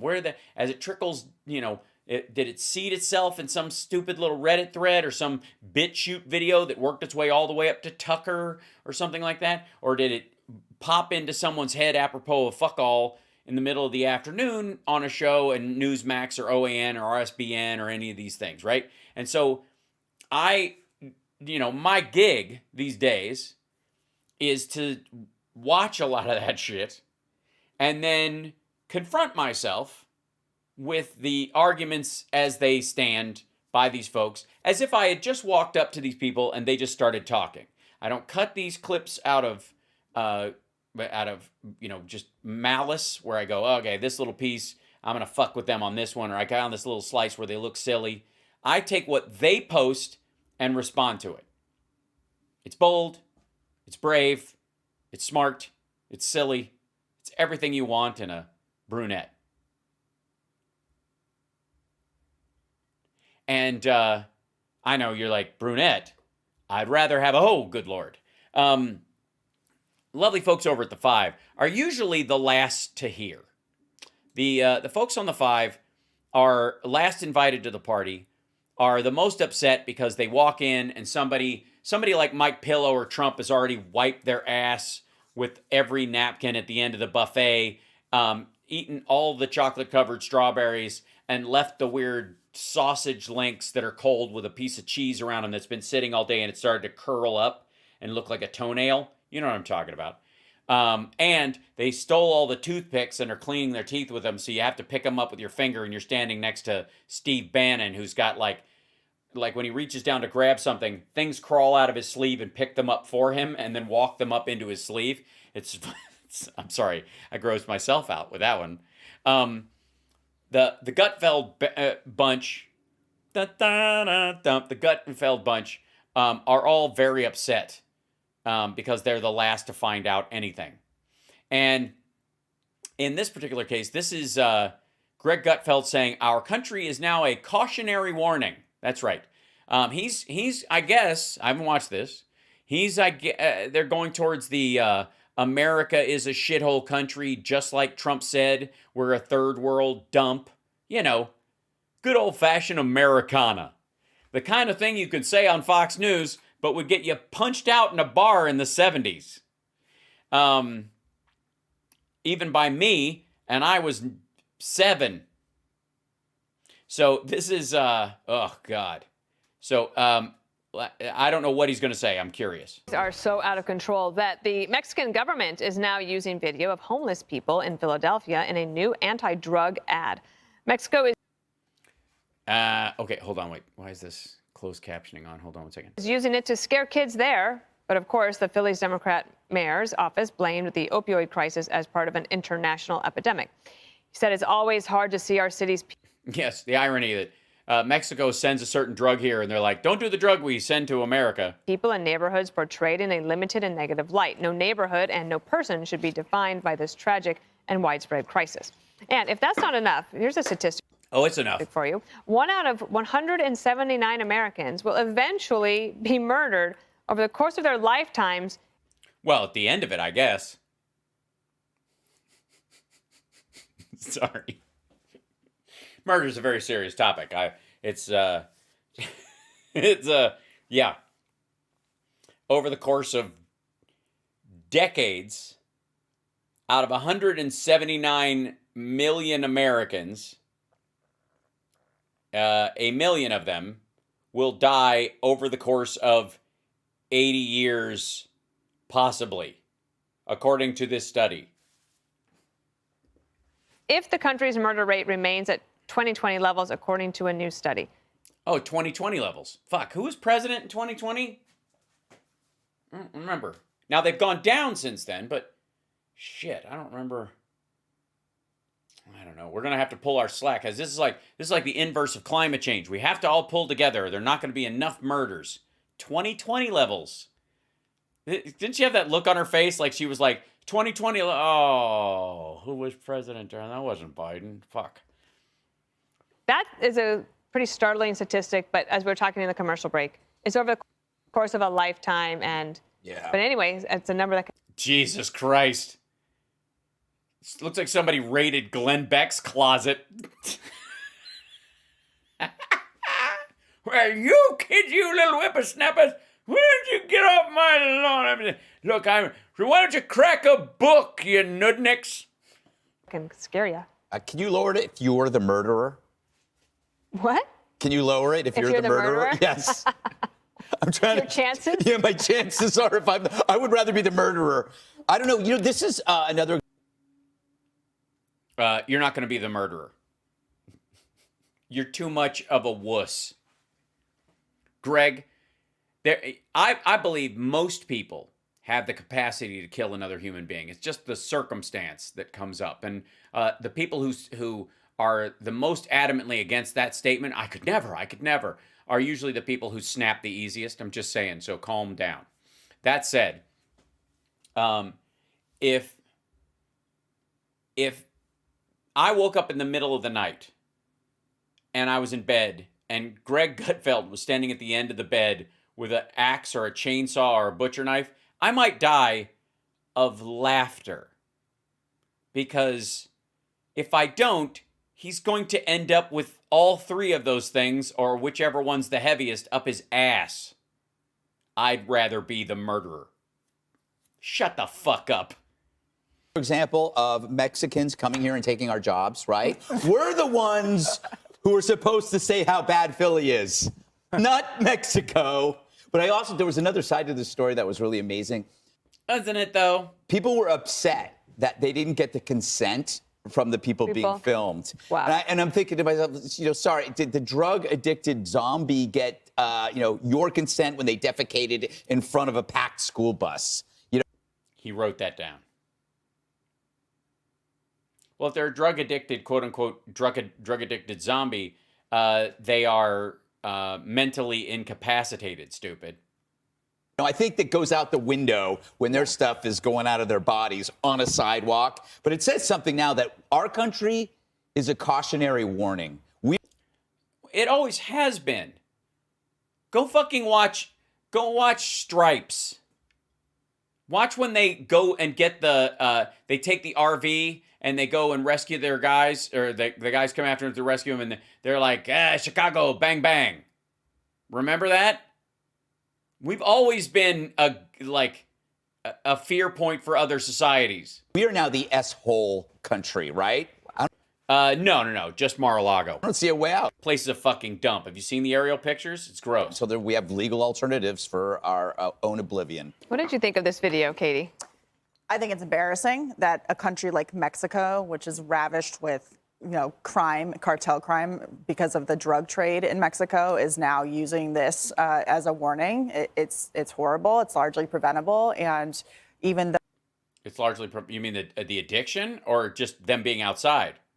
Because I'll have you know, it's Republicans that don't want mental institutions because they think it's going to be used by the government to scoop up conservatives. This Alex Jones hyper-libertarian bullshit about you can't put somebody in an asylum against their will because they're going to use this. Like, I'm not crazy. I just believe in freedom. Like some sort of weird Ayn Rand chapter where they're rounding up people just for being, I understand cryptocurrency. They want to put me away. though we're being embarrassed on a national or international scale. We're not. People in Philadelphia the leadership in Philadelphia isn't really willing to do anything about it. And they act like the people in that video who are on the streets, that it's the humane thing to do to allow them to continue living that way. Generally speaking, I think Mexico has done very little to prevent what's happening in American cities. You see people coming over, drugs coming over. You see the Mexican side of the border doing nothing to stop it. You see them working with China. Biden just got $1.8 billion. 1.5 billion dollars from the Mexican government to cover that side of the border. China to continue to traffic these drugs into the United States. So it's embarrassing. Yeah, she doesn't know what she's talking about. She's referencing a talking point from 2 years ago. And the people in charge in Philadelphia and other cities in America have the power to change things, and they refuse to. Yeah, what's the power that they have? Can they round them up? What is it? We get butterfly nets and white vans again, like the 50s? They have a drug problem in Mexico, as in users. Not so bad, Yeah. apparently. They just make a lot of money. Yeah. What about hometown feelings there, Jesse? I'm not proud of that moment, and I don't And it's even harder for me because... like the fact that Mexico is targeting my hometown, but it is Mexico. And Katie said it. Come on. We're talking about Mexico here. It's not like Canada is saying this. It's Mexico. Right. I like Mexico over. I'll take Mexico over Canada. No, you won't, you fucking tool. Unless you're, I guess, going on a trip and sitting on Ted Cruz's lap. To do what? Vacation? So would I. Everything. I don't would? like. Yeah, Trudeau. What do you think the murder rate is in Mexico compared to Canada? Oh, I don't know. What are your chances of being... He doesn't go anywhere. Okay, Greg is not going anywhere by choice. He's not like, I have a dream to go see something else as a human being. And he sure as shit isn't being invited by other people to go, hey man, we're all going to take a trip. We're all going to Toronto. We're going to drive up Buffalo and go across Niagara Falls and try. You want to come on? Come on? No, you don't want to come? You just want to stay home? A lot worse in Mexico. Can we get a statistic check from the brain room on that, please? 30,000 murders a year in Mexico. Wow. Yep. A little bit more on Philly. The mayor says, of course, they think they need to do more, but what are they waiting for? The ability to institutionalize people without their consent who are mentally incapacitated. Well, he has to decide what he wants to do. I mean, do you just want to let them just kill themselves in the streets of North Philadelphia? Do you want to let them just shoot up drugs and not arrest them? Do you want to just give them needles? Do you want to have maybe a government operated safe injection site? Because that's where we're heading. That's where we're heading. No. Also, you don't inject fentanyl, not the way these people are doing it anyways. And heroin, separate from those things, if you're getting a form of heroin and you could test it, you'd probably survive more often than these mixed substances people are doing. You can set up a tent. And then you could have a chance to help them go back to some sense of normal life if they're not too far gone. You can be naked. That doesn't work. And then you could just shoot drugs and be on drugs and probably get hit by cars. And they're not really policing this area. If you've noticed, this whole area is an unpoliced zone. It's kind of like south side of Chicago. So it's no, it isn't. And North Philly is very similar. It's like you have this massive expanse of row homes that's unpoliced because it's very hard to police these types of neighborhoods because, you know, it's hard to see around corners. The row homes are all Yes, I've never been able to see around corners myself. Connected. You actually have to look around corners. Can have guys run on rooftops. A lot of times you can go underneath. And so they don't police them. And then yeah, it's like Vietnam. It's like the tunnels in Vietnam. And they just respond to gunfire. And that's not proactive policing. And they've given up the war on drugs. We're doing a story tonight or tomorrow night on Jesse Waters Primetime. There's a I don't know. It was so high when we made the show notes, I don't even remember. DEA agent who's just admitted to skimming millions of dollars of cash seizures from his work in Central and South America and spending it at strip clubs and going on rides on yachts and buying his girlfriend an engagement ring from Tiffany's. And there's not only he's involved, there's federal prosecutors, former federal prosecutors involved. The whole thing looks like the war on drugs is a joke and federal law enforcement guys are just making money off of it and using it to buy strippers. What do you make of all of it, Jessica? Why don't you say word thing, Jessica? Because what Jesse just said, I'm not even sure what he's getting at. Because to him, it seems like I thought he was going with the giving up on the war on drugs is a bad thing. And then he started on this thing where obviously people, and we're talking about people who are either working during or arrested during the Trump administration, which is, again, really fucking uncomfortable. I already said the 2020 murder statistics. What do you think, Jessica? Say word thing together in sentence form where words are said. A couple of things. A large chunk of this ad is focused on fentanyl and how highly addictive it is. And I thought that was just such a low blow because they blatantly know where the fentanyl is coming from at this point. I mean, you're hard-pressed to find fentanyl in America that didn't come from Mexico first, or I should say China first and then via Mexico. Or Arizona, where the precursors are sent down to Mexico and turned into it. It felt even more aggressive to me than just being about Philadelphia. And we'll see if there will be changes because Josh Shapiro, who's the new governor of Pennsylvania, has gone after the DA in Philly and said that it can't stay this way. And so we'll see if something changes. But this almost seemed like... You can't just tell them that Josh Shapiro, the new Democratic governor of Pennsylvania, is going to change this and not cut to their faces as they go, yeah. A hit against the whole country and the Biden administration, right? Yeah. This is an ad that came out right around his essentially re-election, right? So Democrats took control of the Senate, have held on better than everyone thought in terms of the House, only going to be a couple of seats down. And to throw this into the ecosphere at this particular moment felt more thought out than just a random... Ultra MAGA Mexico? Sure. Yeah. Do you think that the Vice President of the United States, Kamala Harris, called her Mexican counterpart and said, knock it off? Nope. I would hope so. I doubt it. Okay, but Yeah, probably not. She probably said, good job. Those people look great. We should have more Americans that look like that. She called him up and said, you got any more fentanyl that we can dump there? I got a couple neighborhoods I'd like to fuck up. You know, because we were going to do more riots and stuff. I would still hope Maybe she will now. I won't bet you, but I doubt it. Yeah, you can't afford to keep betting the liberals. That's true. Hi, everyone. I'm Brian. Hi, everyone. I'm Brian Cream. I'm drunk. That turned out to be more everybody else than Greg Gutfeld. I think they just used that line that he wrote down on the beginning and his half a joke and then his macho assertion that he thought he should be a murderer. more than a murder victim, while dressed like Glenn Beck's grammar tutor. That said, there's a piece of something. Normally I don't do slices of stuff, but let me see if I can grab this right here.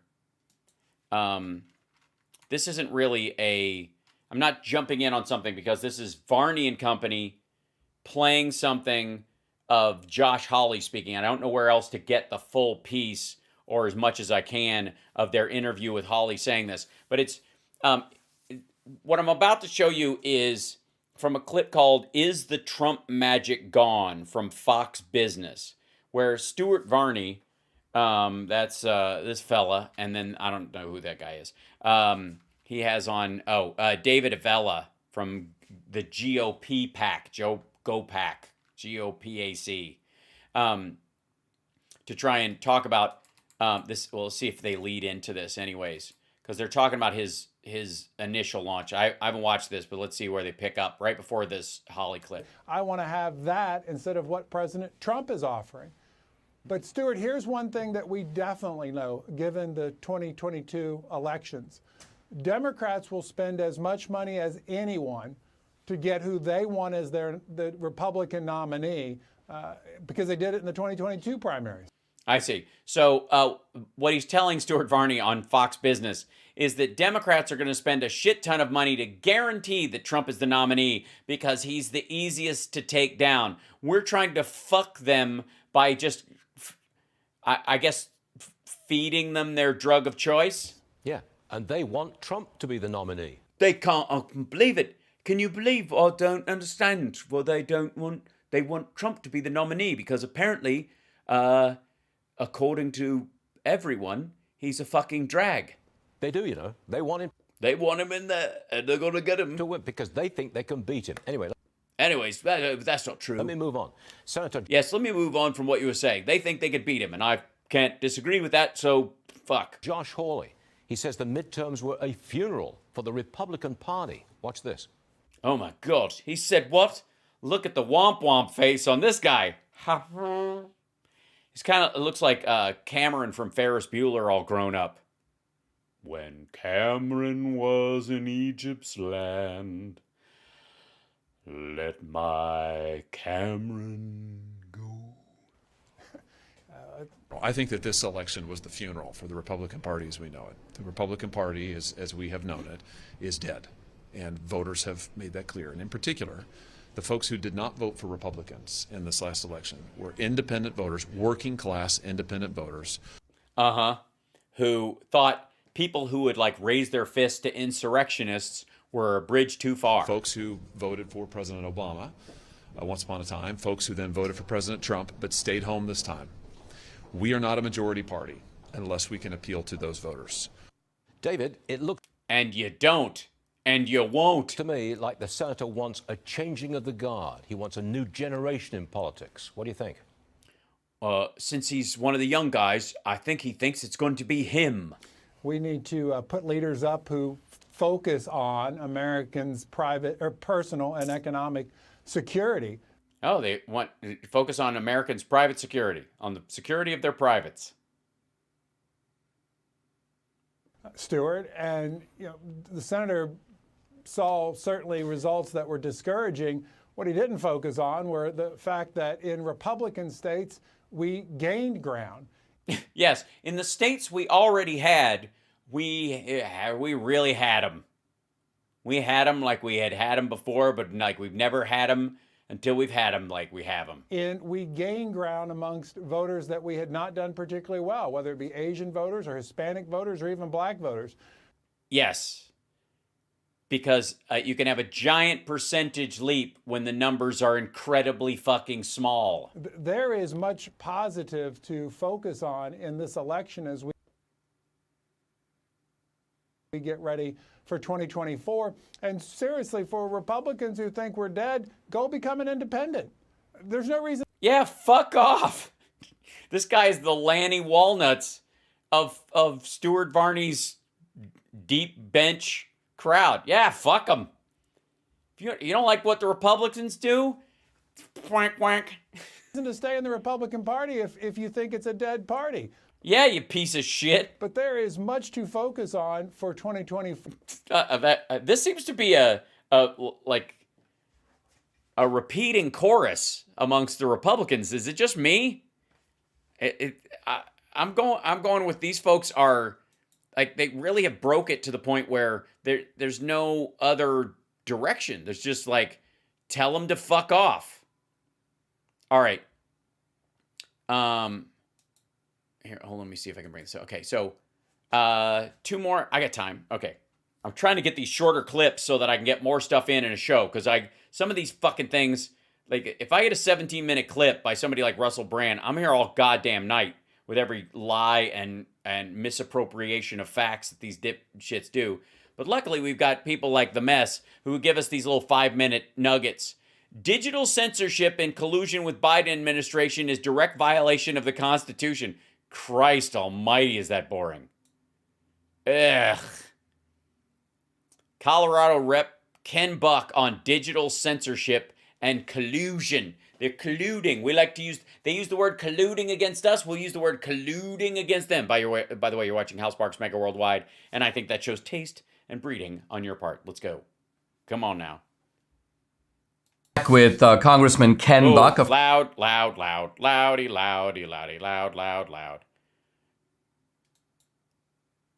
Okay, digital censorship. Colorado. I gotta say, that's a lot. That's a hunk of burning fucking title. That is some legalese right there. Ken, we were talking in the last segment about the collusion between the Biden administration and these big tech platforms. Am I right? Yeah, which doesn't exist. Right in saying that while the First Amendment allows private platforms to set their own standards, the moment that the government becomes actively involved. Nope. And I want you to talk a little bit about the depth of the... Okay. Child porn. The government is actively involved. But there are private organizations that also fight it on their own. And sometimes the FBI will go up and say, hey, by the way, someone's using your IP address to send files through your network. And they go, oh shit, we don't want that. Not because you're telling us to, but because we think it's wrong. Thanks for letting us know. See how this works?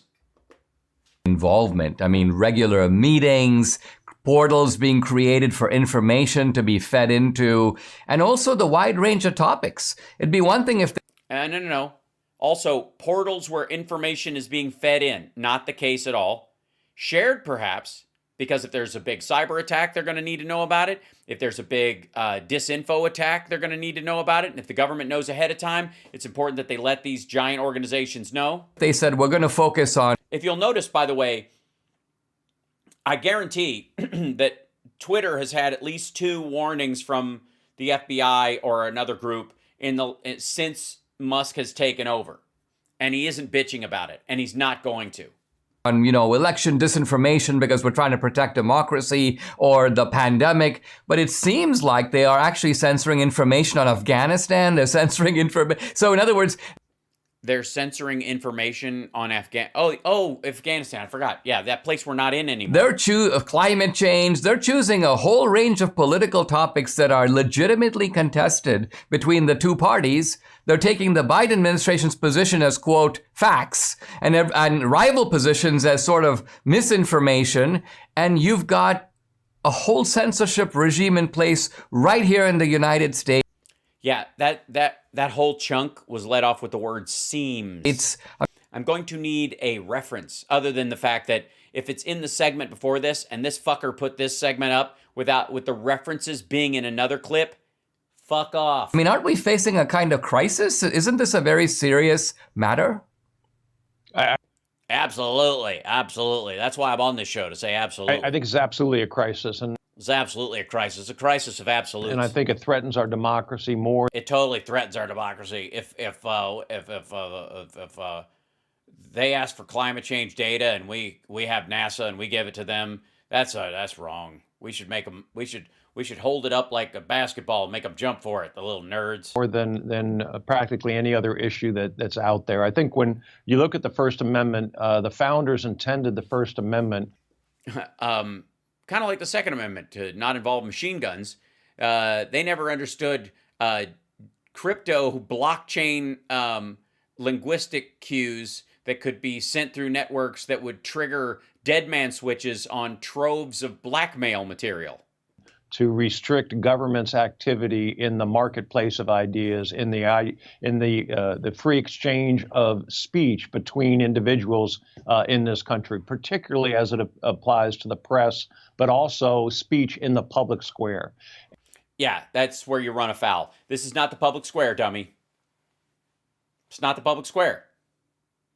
You might be able to yell the N-word or call Jews or Hispanics or Asians horrible names in the public square, and legally, if somebody beats you up for it, you might have a case. But if you run into a mall and say it, they can kick you the fuck out. And if the government says, if the local cop comes around and goes, hey, there's this guy in town, he yells a bunch of awful shit at people. We've arrested him a couple of times when he stepped on private property. If he comes in the mall, you just let us know. But if you hear a thing break out or a fight break out, it might be him. So just keep an eye out. Oh my God, the government is colluding with private industry to stifle free speech. And that's exactly where these platforms have entered. No, they have not. Because they don't take up any fucking space, dummy. You don't have to put them on your phone. They don't come naturally loaded. They literally, you don't have to move a piece of Twitter out of the fucking way to get to the front of the counter at a store. They don't exist in the public square because the public square is a physical fucking space. It's a service. The social media networking, as much as you imagine it being in the metaverse or in the cryptosphere or wherever, this fucking idea that there's a physical space, there isn't. It doesn't exist. And it's not in your fucking way. It's a private space that exists in the fucking ether. And they have entered at their own risk, frankly, because... No, they haven't. And where they have, they've got teams of lawyers and terms of service. Shut the fuck up. The court may very well find that they are now acting as government actors. Nope. And that they're covered. No. They might have similar wants and desires for the government in power, or alternative, they might be against what's happening in the government. They might take cues from the Biden administration because they trust the Biden administration. They might ignore cues from the Trump administration because they don't trust the Trump administration. They have the purview to do either. It still falls under their free speech. If the FBI comes to them and says, you might have trouble if you do something like this, and they're like, okay, I understand where you're coming from, and our team is telling us similar things, so thanks for the heads up, and we agree that that's a possibility. Also, we have more scientists than you do, and they're telling us similar things, and we agree with that. But another one comes up and goes, by the way, everything you've been saying about climate change is bullshit, and we're from the government, and if you post this kind of stuff, we're going to shut you down. They tell them to go pound sand. Covered by the First Amendment. And it's a very dangerous area for them to get into because they open themselves up to lawsuits regardless of the immunity that's applied by Section 230. Not, by the way, Section 230 is about carriers, and the minute you get rid of it, all social media dies, including Truth Social. Truth Social would be sued out of existence tomorrow. They will be found, I believe, to be government actors in the public square. Nonsense. There is no public square. Again, that's exactly why it'll get thrown out. I've heard this stuff a billion times. It's so stupid. It is not the public square. It does not exist in physical fucking space. You do not have to put it on your phone or use it. It is not necessary for you to get on with your life and have your goddamn business work. It might be a plus, but with the plus, you have to take whatever standards they set. It's just like if I want to sell my products in a store, they have to meet the quality standards and the safety standards of the fucking store. They're not denying my right to interstate commerce if Target won't sell my shit because it's got fucking needles in it. This is so idiotic. When am I going to get to talk to Congress about this shit? And can be sued by individuals for Everybody can be sued by individuals. Suppressing that kind of speech.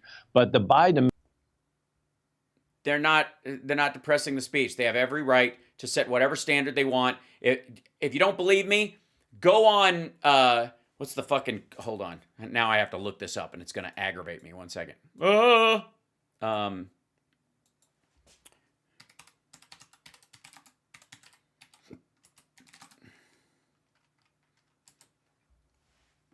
Let's see. How about this? How about I go on Zeusk Elite Singles, Zeusk, genuine Christian singles who want to put God first in their relationship. It is not a violation of my civil rights or my First Amendment rights if I want to post dick pics on Zeusk. Because I made them with my phone. They don't take up any space on your hard drive, and I picture them at home, and I just place them. Their terms of service are a violation of my freedom of expression. Get the fuck out of here.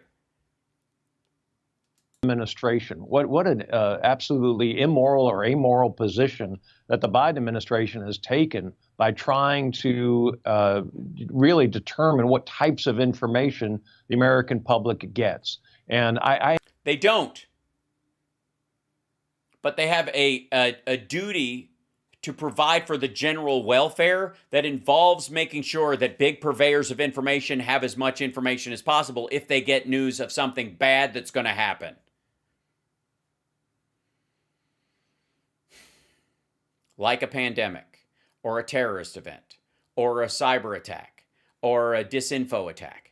I haven't seen this kind of corruption in the speech area since maybe even LBJ, where he was using all kinds of government agencies, or FDR with the IRS trying to intimidate his opponents. And so we yeah, that's not about speech either. See this in the Democrat Party over and over again.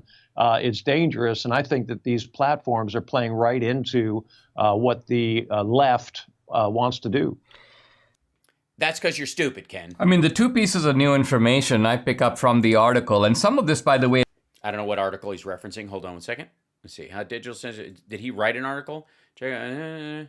Document 26. Nope, it's not in the. Nah, it should be in the. Is coming because of lawsuits that have been filed by the state of Missouri and other places to ferret out this information. Is number one.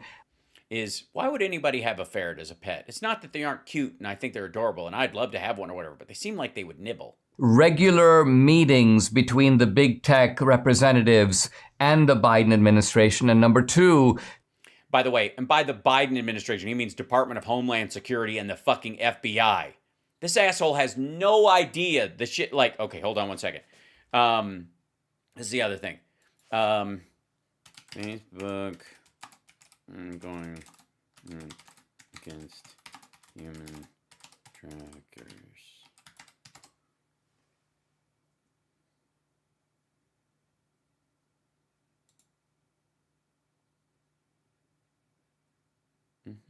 Hold on, back up. Here you go.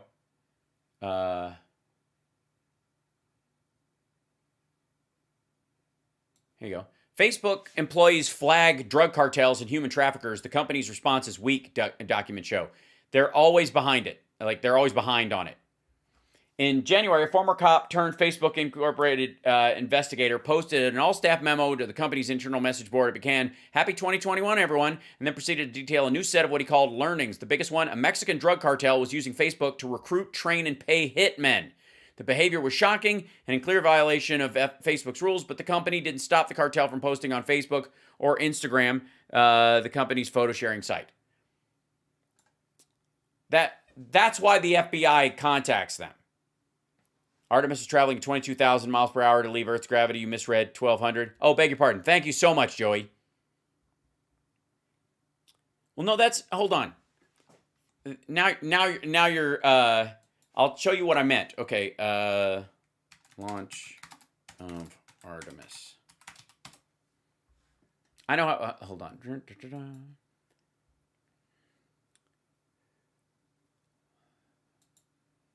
Okay. Now we got to do it. Hold on 1 second. Let's count down, and then it's all this stuff. And then they're ready to go. And then it's heading out. Where to go? Get up here. Come on now. Right up here. And then the last little bit. Okay, here, hold on. Yeah. So. Entity launch director. 29 miles down. Okay. Launch team can no longer recycle the count. We're going to watch the launch again just because I want to show you what I mean. It's like a minute and a half before I show you where I was talking about. Sound suppressor water now flowing under the ML. Sound suppressor water. And here we go. So the boom. Hydrogen burn-off igniters initiated. 7, 6, 5. 4-stage engine start. 3, 2, 1. Boosters in ignition. And that is so liftoff cool. of Artemis 1. That is so we fucking rise cool. Together, back to the moon and beyond. I love this. Now, see how loud that is? It's a huge fucking All rocket. 4 RS-25 engines on the core stage and 2 solid rocket boosters now propelling the vehicle at 128 miles per hour. It's 128 miles per hour. Then wait till it starts to arc over, and then the Good control flare on the roll comes. from teams in Mission Control Houston, all good calls so far. Now 30 seconds into the flight of Artemis 1. First milestone will be for the vehicle to pass through max Q at about 1 minute and 9 seconds into launch. This is the greatest period of atmospheric force on the rocket. That's what I was talking about, that period. So, minute and 9 seconds from now. It's so fucking loud. Traveling 607 miles per hour. 607 miles an hour. Now we'll get to the part that I was talking about where it's 1,120 some odd miles an hour. You're looking at 8.8 million pounds of maximum thrust. Quiet here in the loops in Mission Control. The 4 core stage engines are throttling down ahead of passing through max Q. There you go, max Q. And this is the part that got scary because it starts to flare as it breaks the sound barrier. Now 1 minute, 21 seconds into the flight, traveling at 1,420 miles per hour. 1,420. That's what I was. That was the number I was saying. Engines are back at maximum thrust. The next major milestone will be for the solid rocket boosters to cut off and jettison at about 2 minutes and 11 seconds into the This looked flight, very so Challenger 30 to me because it seconds was from at now. night. So watching it was like, ugh, Again, oh, come quiet on. here in Mission Control Houston as teams continue monitoring the flight of Artemis 1. We're now 16 miles downrange from the launch pad at Kennedy Space Center, traveling over 2,800 miles per There you hour. go, 2,800. Yeah, this part. Look at this. Standing by for solid rocket booster jettison and shortly thereafter.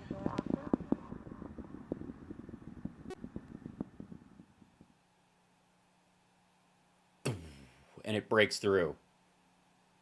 Confirmation that the And then solid the rocket booster boosters have rockets. separated Yeah, the these rockets come up. 177-foot boosters. Now the core stage continues to power the flight of Orion, all 4 RS-25 engines firing, traveling over 3,400 miles per hour, 46 miles downrange. There you go. So that's what I was talking about. Just to clarify, not getting up in anybody's grill, but the 1,400 miles an hour is what I was referencing. I think I said 1,100, but it's 1,400 miles an hour when it hits where the atmosphere is the thickest and where it's traveling the fastest against. It's the base point of shakeup. So that was amazing. That's what I was referring to. So there you go. 720 is at the beginning, but it gets all the way up to like I think it's at like 3,000 miles an hour as it exits the atmosphere, and then it gets really fucking fast once you get rid of friction, and then it cycles once, and then it's going to go to Mars, or it's going to go to the moon. Super exciting. That these tech platforms have created, at least Facebook has, a portal, almost like a systematic. So it's one thing to say once in a while they want to ban this guy or they want to ban that guy, and this is the Biden administration act. By the way, this fucker thinks that's how it works. Like, they just get in and they're like, I don't like the way that guy's saying stuff. There's fucking millions of, what is there, 2 billion Facebook users? You think they give a shit? Like in the United States, you'll occasionally get somebody who's like really a problem and who's like trafficking in violence or lies that's going to get people killed, so they get booted, or it's automatic because they have the algorithm do it. But then, at a certain point, they're not like, Dinesh. acting in a kind of random manner. But no, it looks like there's almost a program of censorship in place now. Yeah, it looks like a lot of things if you're looking for that thing and you can't believe the alternative. And I couldn't agree more that this is something the courts need to take a look at. How would that process work? Because it won't. I know Florida and Texas have passed some laws trying to restrict big tech censorship. What is the mechanism to get this to the attention of the courts so the courts go, yeah? Well, you know, Dinesh, our biggest concern in this arena is, of course, that people be allowed to use the N-word when asking for more butter in a restaurant. That's my dream. Oh, clear First Amendment violation here. Well, there are really three types of entities that can sue under the Sherman Act and the Clayton Act. And the first Sherman is the federal government. I doubt the Biden administration is going to be suing since it was participating in this type of activity. Allegedly. Allegedly. Second group are the state attorney generals, and there's certainly Republican state attorney generals. You mentioned Texas with Ken Paxton and yeah, guys who are high on Trump's farts. Yeah, in Florida and Missouri and others that may very well bring a lawsuit along these lines. And then the third is really the grassroots type of enforcement, and that's private parties. And we've had individuals. It wasn't just a meeting between the Biden administration and these platforms to discuss COVID issues or other types of issues, but it was specifically targeting individuals and saying this individual should be deplatformed. And those individuals have a right of action to bring to the courts and complain about their First Amendment rights being infringed by this collusion between big tech and big government. Yeah, except why?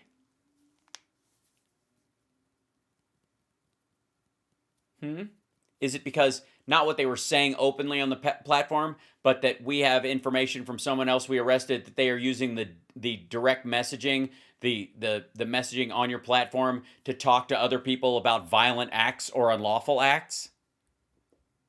I mean, I think you're making a critical point here, which is that in the past, if you tried to sue Facebook, they would say, "Hey, listen, look at the terms that you signed when you came on board. We wrote those terms to be favorable to us, so you're not going to have much of a contractual case of action." But you're saying that there's a new element here, and that when the government gets involved, suddenly you have a right to say my First Amendment rights are being infringed because the U.S. government is trying to regulate my speech, correct?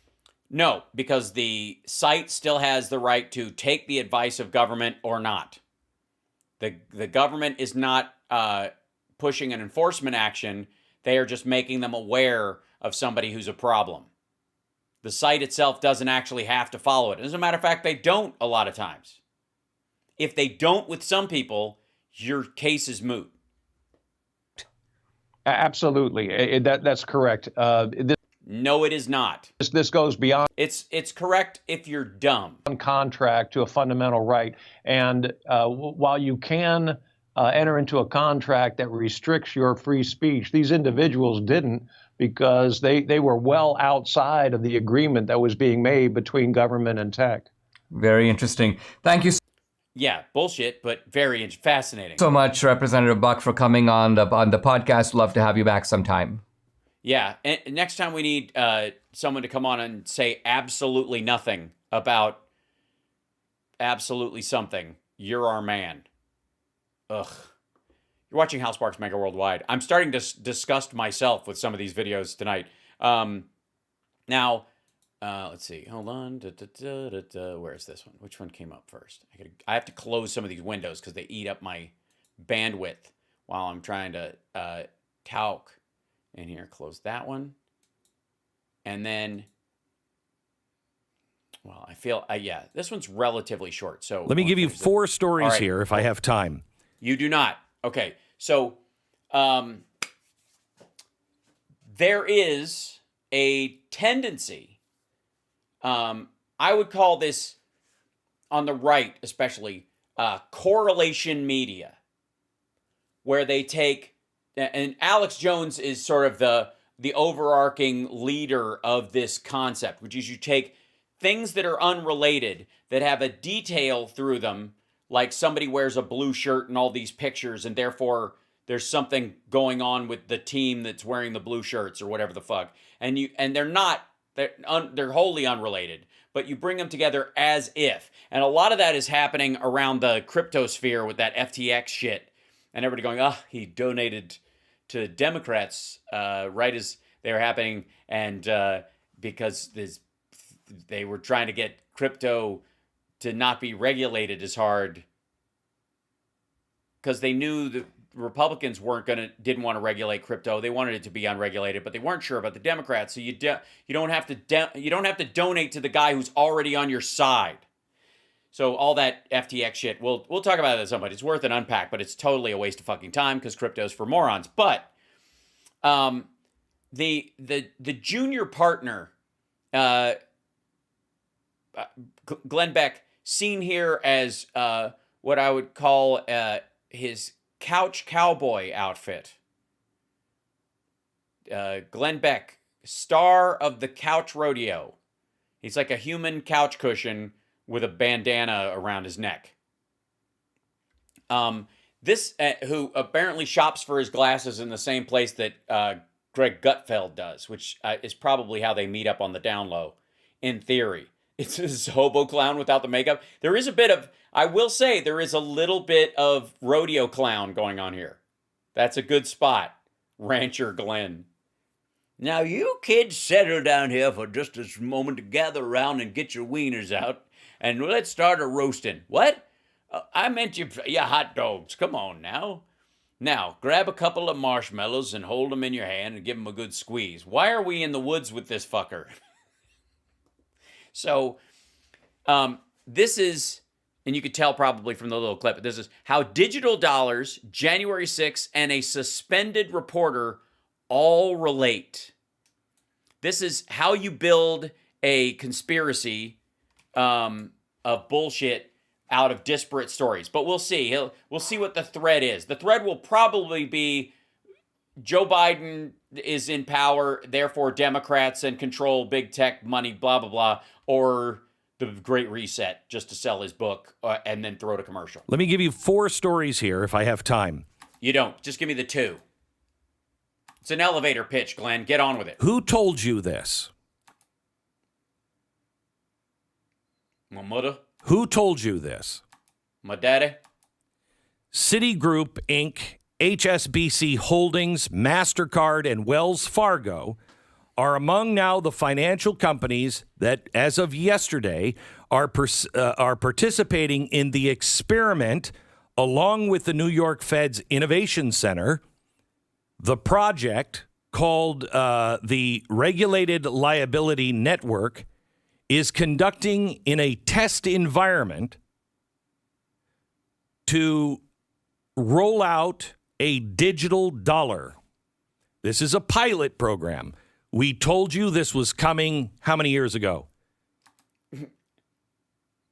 I don't know, whenever Bitcoin showed up, whenever it's like, wait till governments get on this. Everyone denied it. Every single member of the press has been denying this.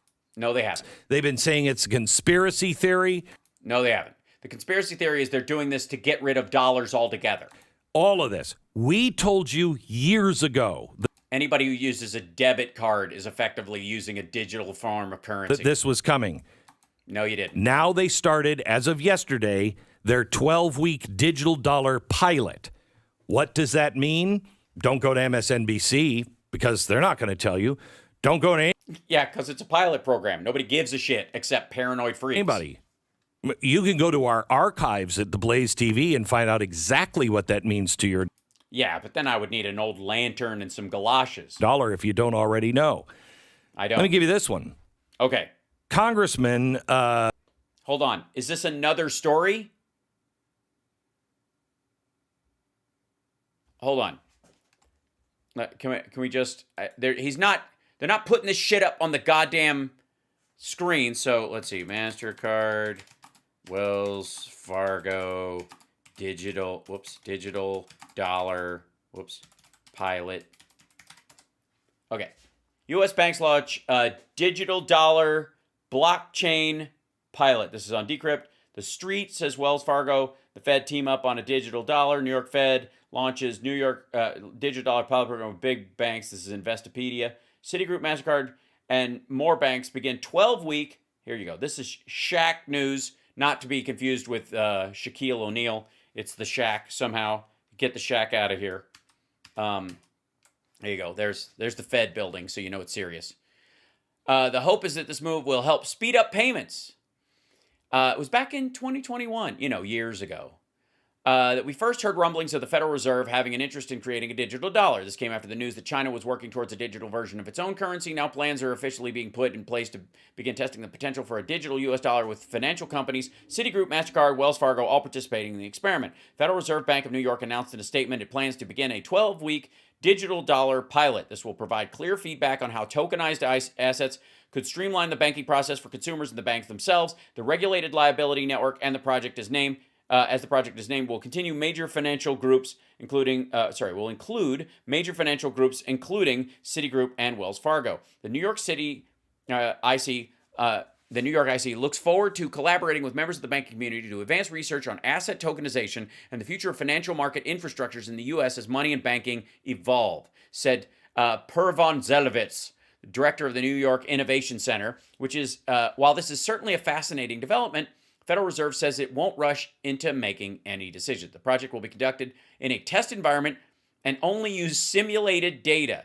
It is not intended to advance any specific policy outcome, nor is it intended to signal that the Federal Reserve will make any imminent decisions about the appropriateness of issuing a retail or wholesale CBDC, nor how one would necessarily be designed. The findings of the pilot project will be released after it concludes. This comes after the Federal Reserve expressed interest last year in developing a digital version of the U.S. dollar. If there are any further developments in the story, you can expect to read all about it on this show about cryptocurrency. All right. Obviously, crypto shit will slow a lot of this stuff down, and it's literally like it's like saying somebody's like testing an AI unplugged from the internet, because plugging it into the internet would be there would be a rush to push it into existence. Okay, so that's the initial story. They're testing a bunch of shit. Now, I'll let you in on something. Idiots might think that the only reason you test something is because you're intending to do it. Sometimes you test things because you know your opponent is going to do it and you want to see what works and what doesn't work. And it doesn't work. And what you can watch them do, you can then extrapolate, okay, they're going to have this kind of problem as we saw simulated in our running it. If you're stupid, you don't do those simulations, even if you're not intending to do it when you know other people are going to do it, so you have no fucking idea how their shit's going to work, and then they enter it into the worldwide economy, and it's a fucking bull in a china shop. But Glenn is stupid. Congress were questioning Christopher Wray. And Wray was testifying in front of the House Homeland Security Committee. And during the hearing, Louisiana Congressman Clay Higgins questioned on the extent of FBI involvement in the January 6th riot. He said, did the FBI have confidential human sources embedded within the January 6th protesters on January 6, 2021? Well, Wray said, I've got to be very careful. We don't talk about what we do and do not do. And you got to stop listening to the suggestion that the FBI's confidential human sources or FBI employees some way or another instigated or orchestrated this January 6th. Is this asshole going to bring up Ray Epps? That's not what he asked. He asked, did you have people in the Capitol dressed as Trump supporters prior to the... No, he didn't. No, he fucking well did not ask that. What the fuck was the question again? That's employees. Some suggestion that the FBI's the January 6th have confidential humans January 6th riot. He said, did the FBI have confidential human sources embedded within the January 6th protesters on January 6, 2021? Protesters, not rioters. People who went as far as the Capitol but didn't go in? Wouldn't you say embedded with the rioters? Or maybe he didn't want to call them rioters, so he just said protesters, and unaware that once you commit a crime, you stop being a protester and start being a rioter? And by the way, that was the question. Did you have him embedded with protesters? Now look how Glenn translates that question. Well, Ray said, I've got to be very careful. We don't talk about what we do and do not do. And you got to stop listening to the suggestion that the FBI's confidential human sources or FBI employees some way or another instigated or orchestrated this January 6th. That's not what he asked. He asked, did you have people in the Capitol dressed as Trump supporters prior to the riot? No, he didn't. Also, having people in there prior to it, all right, dressed as Trump supporters. Confidential human sources are not necessarily FBI agents in costume. They are actually people there who kind of believe what Trump believes or whatever, but aren't going so far as I'm good with committing a crime, who therefore called the cops or the FBI or were aware of some people in their group that might go too far, and they're like, oh, fuck, you guys got to put a stop to this. I can't do it or they'll fucking kill me. That kind of shit. Happens all the time. Glenn is making up questions and making up answers. Yes or no? He didn't answer. Of course he's not going to fucking answer. He'll get those people killed. Is anyone following up? I can guarantee you the Blaze is. Uh-huh. Yeah, they just got off the phone with the FBI just a couple minutes ago. Let me give you this. Let me give you this. Please cut 10. This is... Please cut cheese, and I don't mean used to. A Bloomberg forum. Now, when you're talking about finances... Bloomberg's the place. I wouldn't vote for the fucking guy. Blah, blah, blah, blah. Also, why are we jumping to that? But he'll tie him up. Bloomberg, right? Right. Bloomberg forum. Right. Ken Griffin. He is the founder and CEO of Citadel. Oh, by the way, a forum where they bring in people they agree with and disagree with or have roundtable discussions. Hence forum, as opposed to a quorum. He's talking about the FTX balance sheet and... or lack thereof. How bad this scandal really is. I want you to listen to what he says. And then he has a pause. And I want you to listen to the Bloomberg, quote, reporter. Quote, reporter. Listen to this. All right. That all of us are worried about. You know, on the balance sheet of FTX is a line called Trump lose. And Sam was the second biggest donor to Democratic candidates. Nothing. I'm going to leave it to everybody else to draw their own conclusions about what you're saying here. Right? Those are really, really ugly facts when you see a fraud of this Can we stop? So weird. Why would you let everybody else? This is important. Why would you let everyone else come to their own conclusions? Yes. Why wouldn't you tell them what they're supposed to think? All right. The guy behind FTX, for those of you that don't know some of this crypto bullshit, he's one of these guys. Here you go.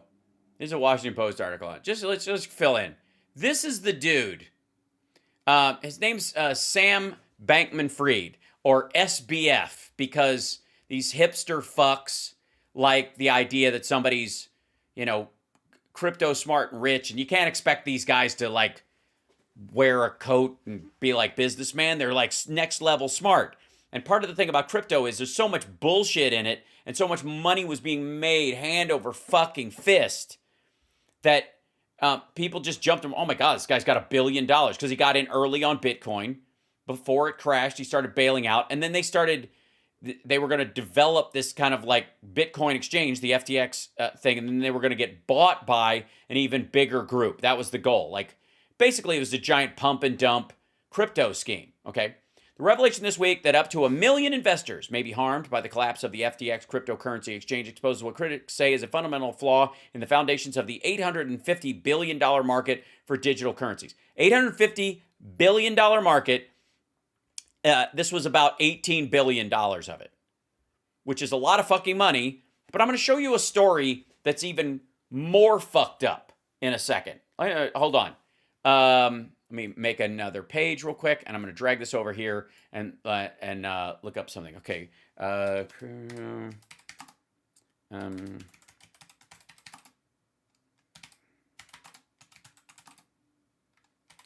don't know how to even fucking find this thing.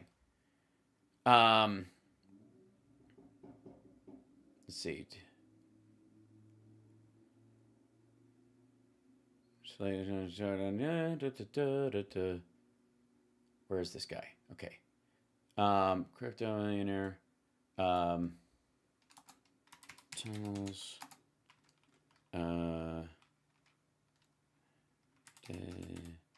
Whatever. Okay. Yeah, okay. Let me pull this dude up. Hold on, give me a second. That'll be a better.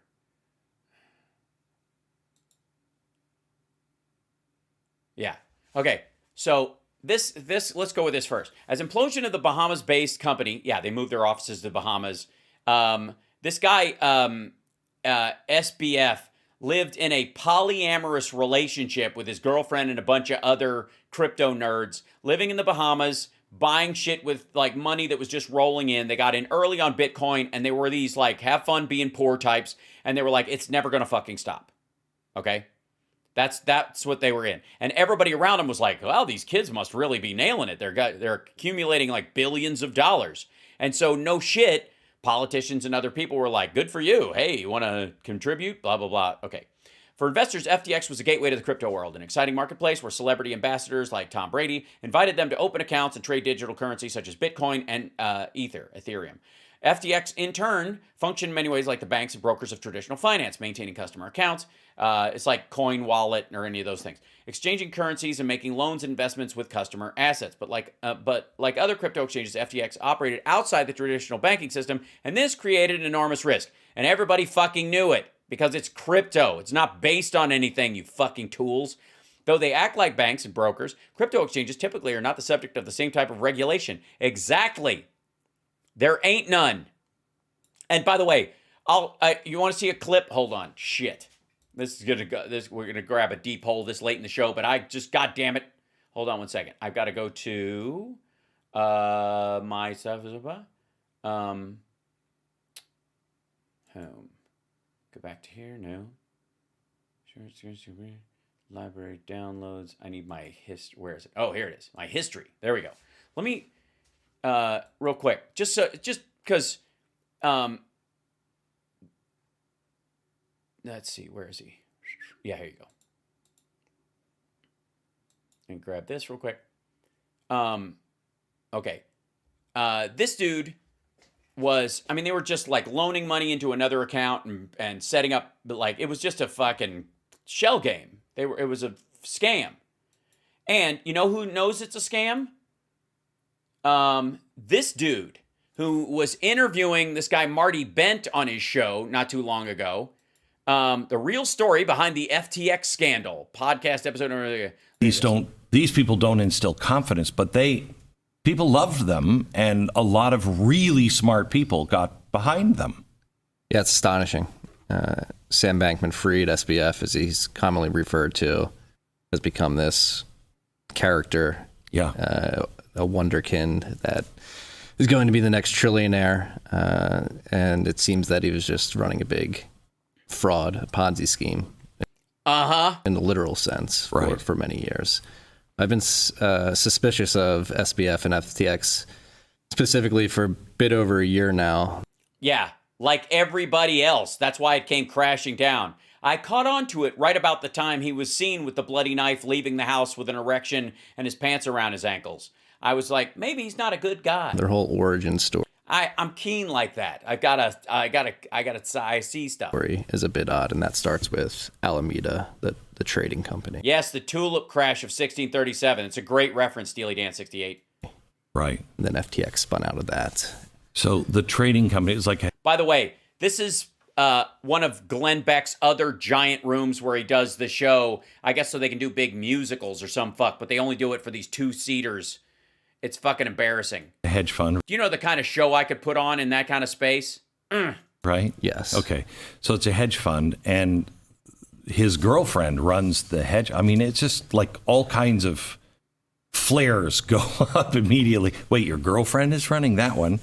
And they ran into trouble, right? And you think? And took Bitcoins from FTX? They didn't take Bitcoins, what they took. So in a big theme in the broader cryptocurrency space, particularly the exchange. Yeah, and it's how this guy operates too. What he's about to tell you is that they create their own coin, they mine a bunch of it, they use it as an exchange point for other stuff, just like Musk wants to do with Dogecoin, where you can buy and sell stuff, but only on Twitter and Doge. So you have to have some, and you got to sell some, and it raises the price of it. You make your own coin, and then your own coin is how you buy Bitcoin technically through them. So you buy this amount of their coin, they say what it's worth, and they give you that amount in Bitcoin in ownership, and then you buy, you know, if you want to sell it, you have to sell the Bitcoin, get their coin, and sell their coin to somebody else. So it puffs the amount up, and then they mine a certain amount of it, so they're the ones with the big nest egg of it, and then they just drive the price up and up and up. It's a fucking scam.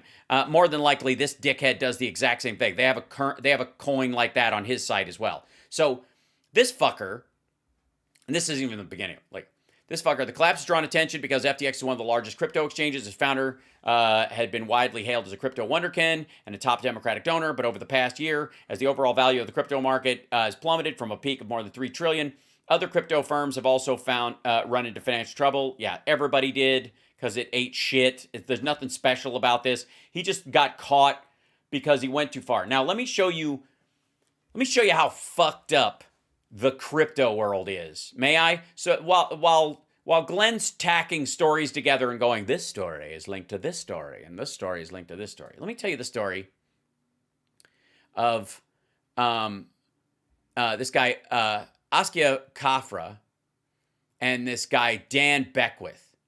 Dan Beckwith got into Bitcoin when it was really low. Somebody talked to me. He was in a hacker group. He was kind of a dick. He would call into these phone spoofing lines.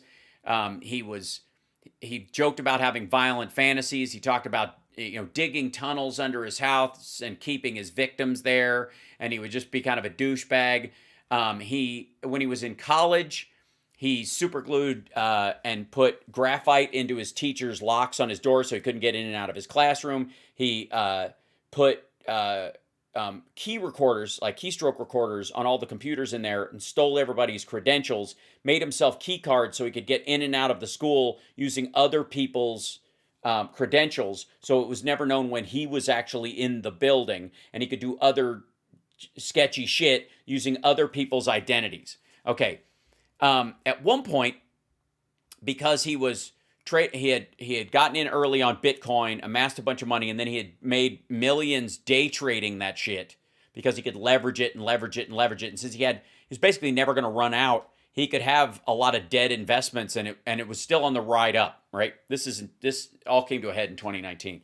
So he had this house in Maryland. It was his parents' house. His mom died, and then his dad had dementia, and they moved his dad into a home, and so he moved into his house and just lived there in fucking squalor. When he got arrested in college for all the shit he was doing, the FBI agent who came after him said it was the most disgusting room he had ever been in his life. It was just hoarder nonsense. And the same thing happened with his parents' home after he moved in there. It was straight up Jeffrey Dahmer level shit. This kid, Askia, who his father calls Oscar, you pronounce it, that name, Askia Kafra, which a lot of people say his name as, is just Oscar if you pronounce it in their native dialect. His father's Oscar's a first generation American. His father's from Africa, really heavy accent, sweet guy. This kid came up with an idea for an app that would allow you to kind of get Kickstarter funding, like angels funding for tech stuff. So kind of a Kickstarter for tech people, but it had like a little more secrecy to it so people couldn't steal your idea, okay? And smart kid, kept trying to do it. He entered Peter Thiel's program. He did a bunch of shit. And it just didn't go anywhere. It kept getting close, but almost, and close, and almost. And then this guy, Dan Beckwith, he talked to him on a call-in show on, up-and-comers or whatever. And he said, I'll invest $5,000 into your thing for a 5% stake, and you can, start working on it. And there's a lot of back and forth about it. And the kid finally did it. And then he and his friend were building this app, and they needed more money, but it was going to take more time, but they couldn't get a big or secured investor, and this guy wasn't kicking in. But he's like, I don't care. I believe in this thing. If I have to work a fucking 9-to-5 job to do this, I'm going to. This is this Oscar kid. I'm going to work 9 to 5 and just make the money, and I'll use that money. I'll sleep in squalor. I don't care.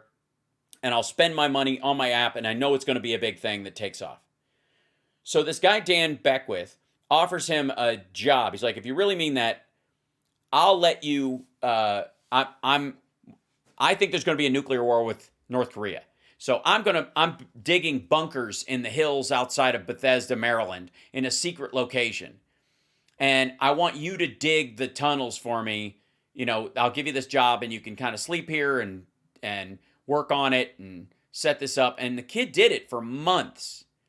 He dug these tunnels, and the guy would pick him up. Turns out this kid's house is 15 minutes from this house that he was digging tunnels underneath of. But he thought he was digging it in the mountains because this asshole Beckwith would pick him up at his parents' house, drive him around for 2 hours outside of town, bring him back and all this stuff, so that he wouldn't know where he was.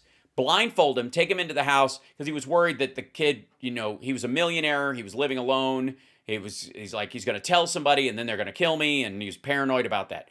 So he brings this is a true story.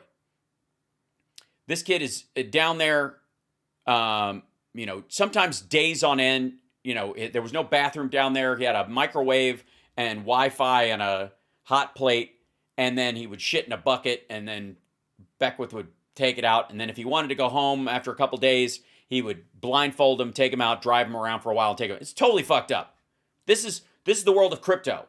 If it doesn't sum up the brain space of the young millionaires in this. By the way, it turns out that when this guy went, I'll tell you the story. So obviously there was a fire. There was an electrical fire in the house during the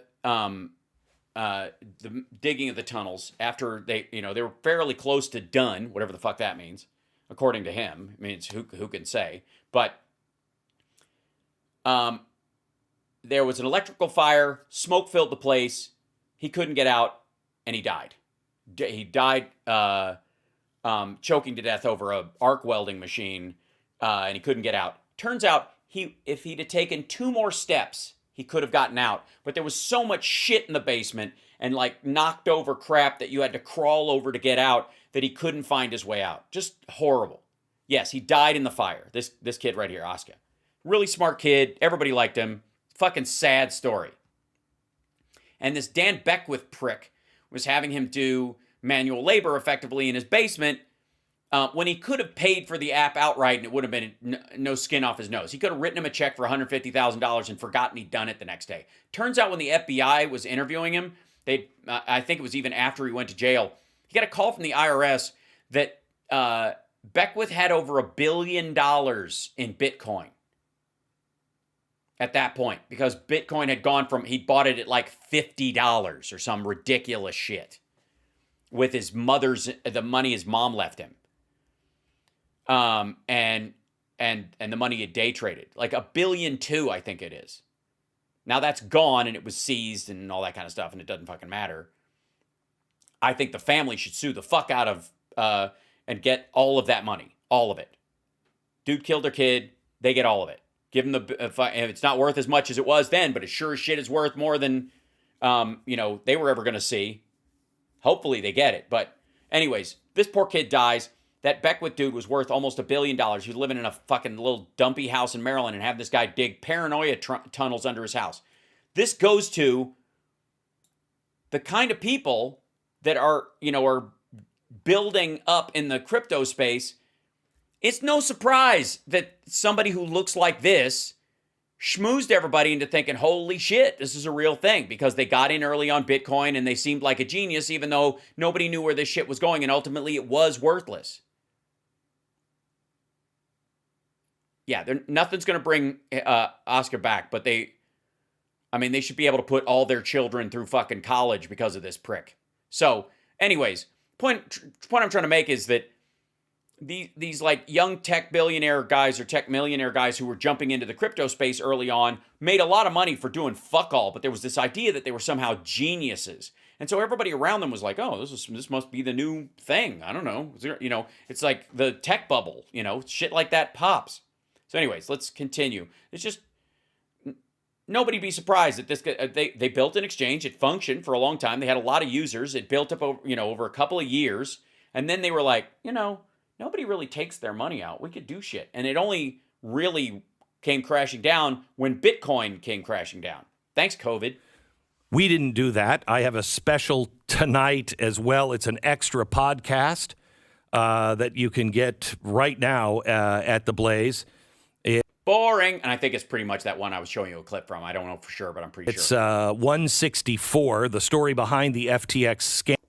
Yep, there we go. Scandal with Marty Bent. And so we go into that. Of getbent.com.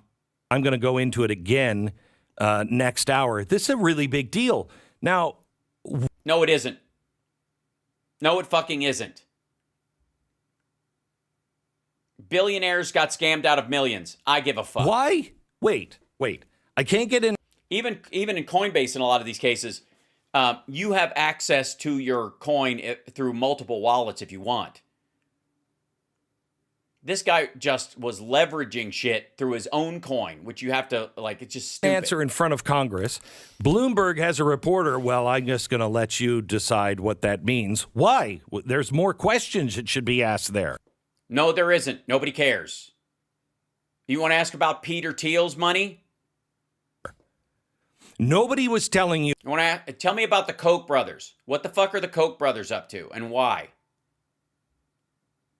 About digital currency, CBDC, central bank digital currency.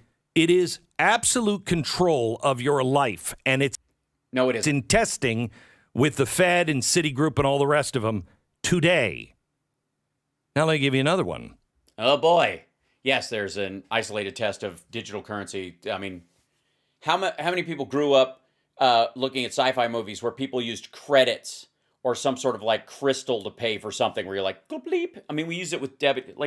So few people carry cash anymore anyways. Do you think this motherfucker is I'm not using a debit card, cash only. They can track me. NBC has suspended their correspondent. Oh yeah, this is the guy who made up details about the Paul Pelosi thing. After he reported on House Speaker Nancy Pelosi's husband, Paul Pelosi, he said there's a discrepancy. The police and district attorney say that it was Paul Pelosi that opened the door and was not in danger and then walked back to the assailant. No, that's not what they say. And that's when they started fighting over the hammer. No, they don't. He read the actual complaint. When they opened the door, Paul Pelosi was opening it with this guy, and the guy was holding like this, and they had a hold of his hand. He was holding the hammer. He opened the door, and the guy's like, everything's good, because he's fucking bananas. And then they're like, drop the hammer, and Paul Pelosi steps back like that, and the dude goes, whap, and then they tackle him. The DOJ says, no, the police opened the door. Well, no, wait a minute. Those are two very different things. No, they aren't. And maybe because he was either pressing the door or saying, come in, but they did a knock and enter, blah, blah, blah. That was the conversation. Maybe it doesn't matter. I think it does. It doesn't. But maybe it doesn't matter. It doesn't. But this is the whole thing where Glenn thinks that they went 7 feet back into the room. Like, come on in, guys. Anyways, hey, what's with the hammer? Like, get the fuck out of here. Why is the district attorney saying one thing and he isn't and holding to it? Hold on one second. Let's see.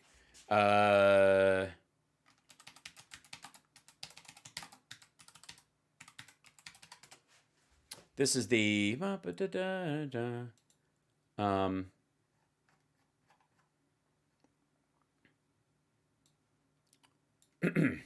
disabled interview. Okay, blah blah blah. There we go.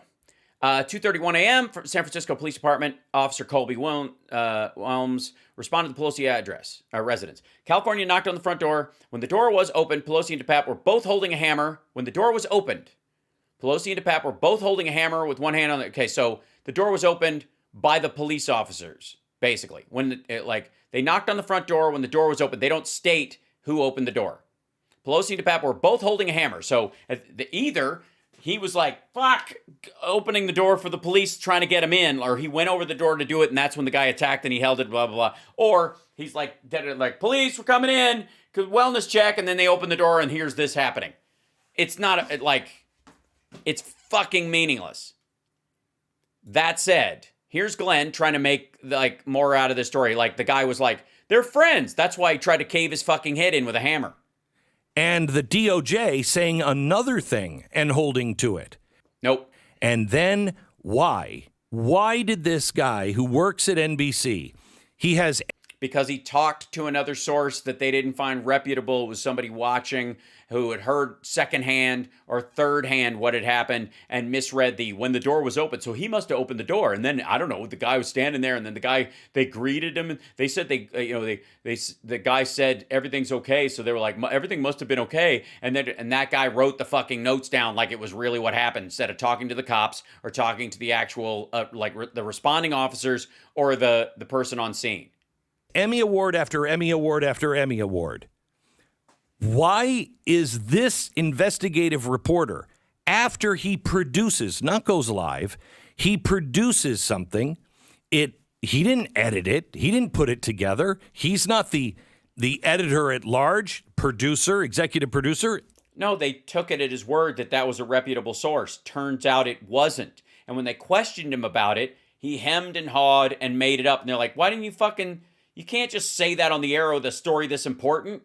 You can't just make shit up or ask a neighbor third hand. Everybody had to watch this. Tons of people. Katie Porter wins. Yay! People put this thing together. It's good that we're watching Glenn when Katie Porter wins. I think it would just irritate him. Even the graphics on the screen describing what happened. It was not right. Turned out to be wrong. Not a 5-minute process. No, this took... Because they took him at his word. That's why you get suspended. A long time, probably good portion of a day for many, many people to produce. And everybody was trying to get ahead of the story, and they thought they had, and it turns out he had bullshitted them, and that's why you get suspended. Fuck, this is so stupid. And when it plays, he's suspended. For what? For telling them it was a reputable source, and it turned out not to be. For what? For telling them it was a reputable source when it turned out not to be. That he got facts wrong? Because I can list a whole bunch of facts that NBC got wrong. They'll even admit they got wrong and nobody lost their job. Right. Because they thought they actually were getting real facts. Nobody hid the quality of their source from the editor. God damn, this Promote those people, usually. Yeah. So what is it they're trying to say? Or they're trying to say that they take some of their reporters after they've been working there a while at their word, and when it turns out that they were full of shit, they get in trouble. Because this is an adult endeavor. This is for grown-ups. Is this... And by the way, please tell me how this relates to LBJ, fucking MBS, crypto FTX, January 6th, and this. Just a message. You don't question anything. Oh, fuck off. Dude, all your show is questioning. Because you don't have any fucking answers. Good Lord. When it comes to the Democrats.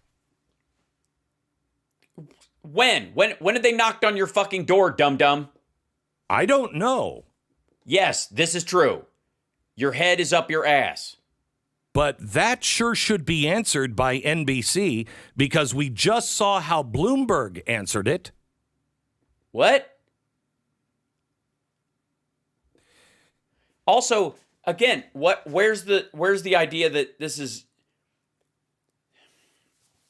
So FTX was running, the FTX thing was a Ponzi scheme, essentially. Just like Bernie Madoff or Enron, something like that. And they contributed a shit ton to Republicans.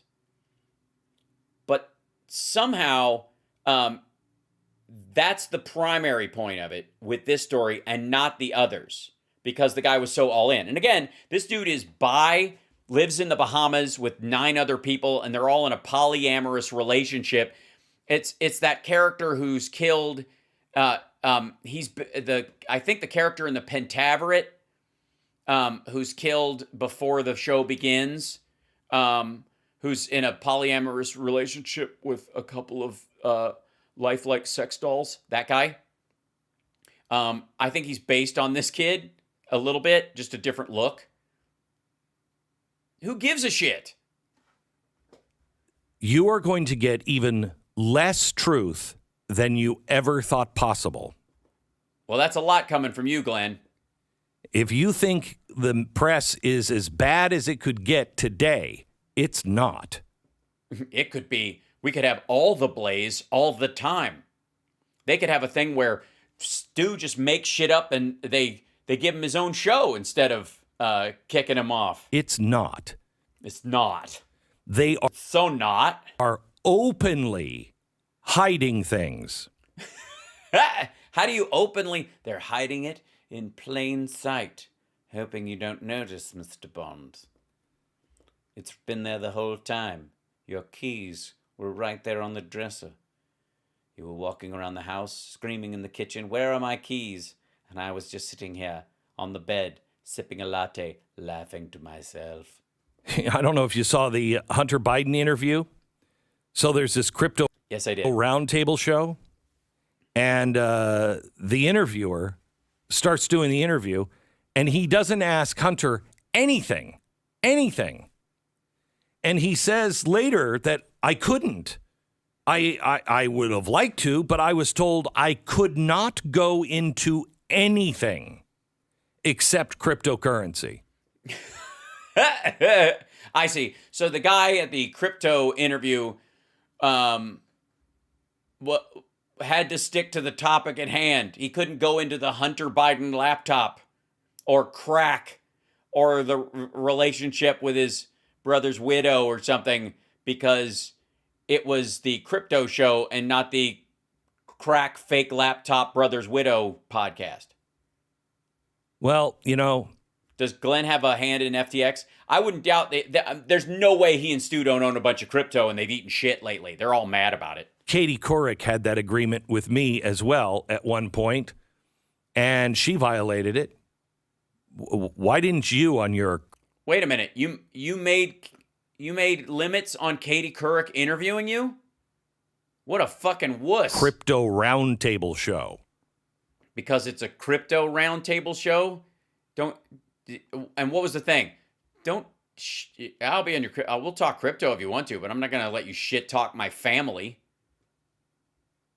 They don't want you to hear. They don't. The truth. They don't want you to hear the truth. If they did, they wouldn't be on a crypto roundtable show. We at The Blaze, we were... full of shit when it started, and we'll be full of shit forever. We were built on... Oh, eat shit. That. The truth has no agenda. Well, then why'd you put limits on what Katie Couric was supposed to ask you? What the... Now I'm really confused. Don't make me want to watch an interview to figure out what the fuck you were hiding, Glenn. And we will tell you the truth. Because my agenda is only that. Yes, only the truth, which is why I have a different outfit for every day of the week, so you can truly know who I am as a person. Or do you, Mr. Bond? Excuse me. We'll admit our mistakes and no. Tell you why we made that mistake. Well, we know why, because you're stupid. And also sometimes you do it for nefarious reasons. and how we corrected it. That's rare. No, it isn't. News organizations do it all the time. I'd like to ask you again, I know times are tough, but oh, fuck you. Promo code stand up. No. You know, fucking, this is all just a fucking, this is just a fucking sales pitch. You prick. Ugh. Oh, what an asshole. Find it aggravating. All right, I went way over. I love you guys. I'll see you guys tomorrow. We had a long show this morning because of our dear friend Philip Bittner. We'll have a regular show 4 o'clock tomorrow.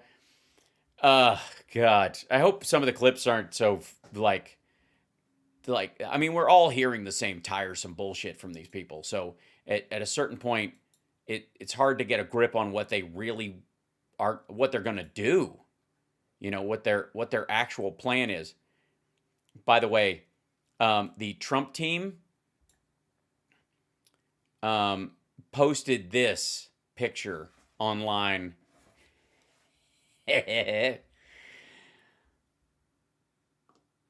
You are not alone.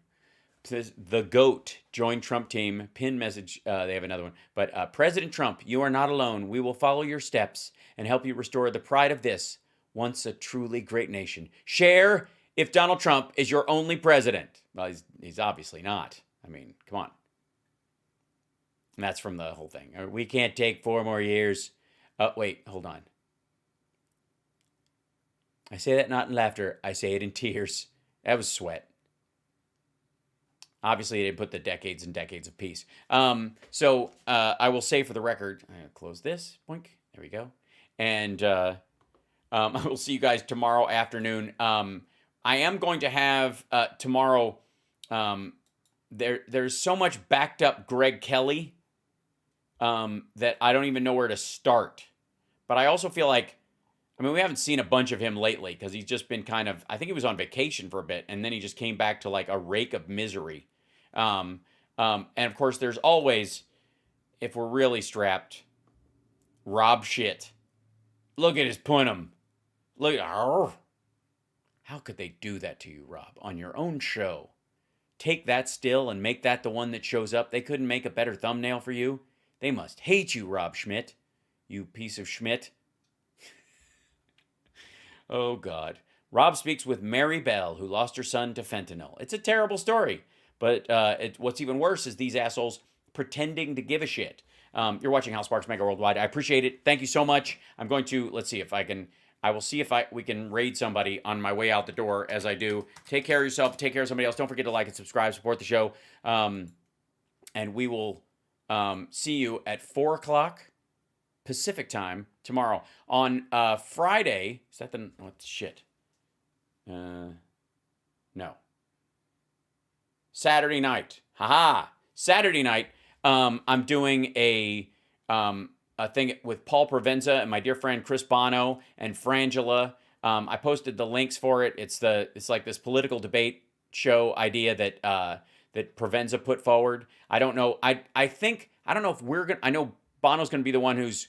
My buddy Chris is gonna be the one who moderates it.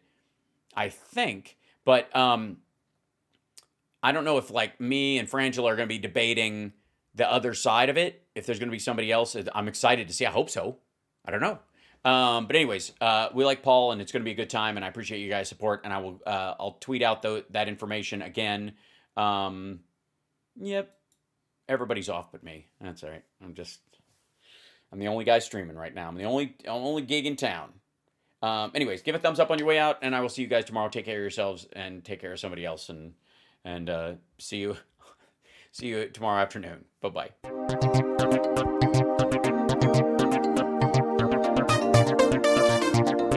Love you guys. Thank you.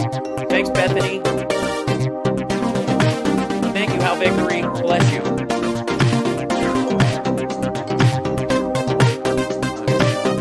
I'm so glad you're better, Hal Vickery. James, thank you. Mark, thanks for subscribing. Larry, thank you so much.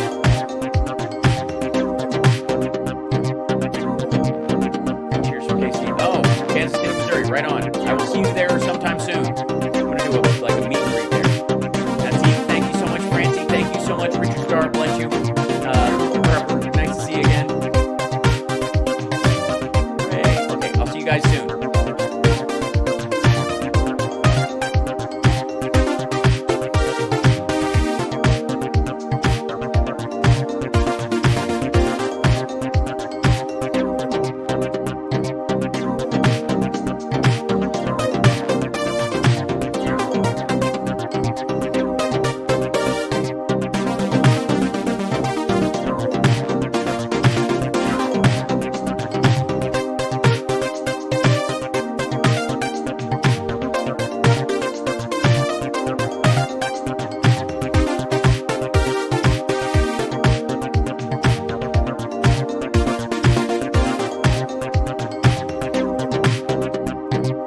Chipples.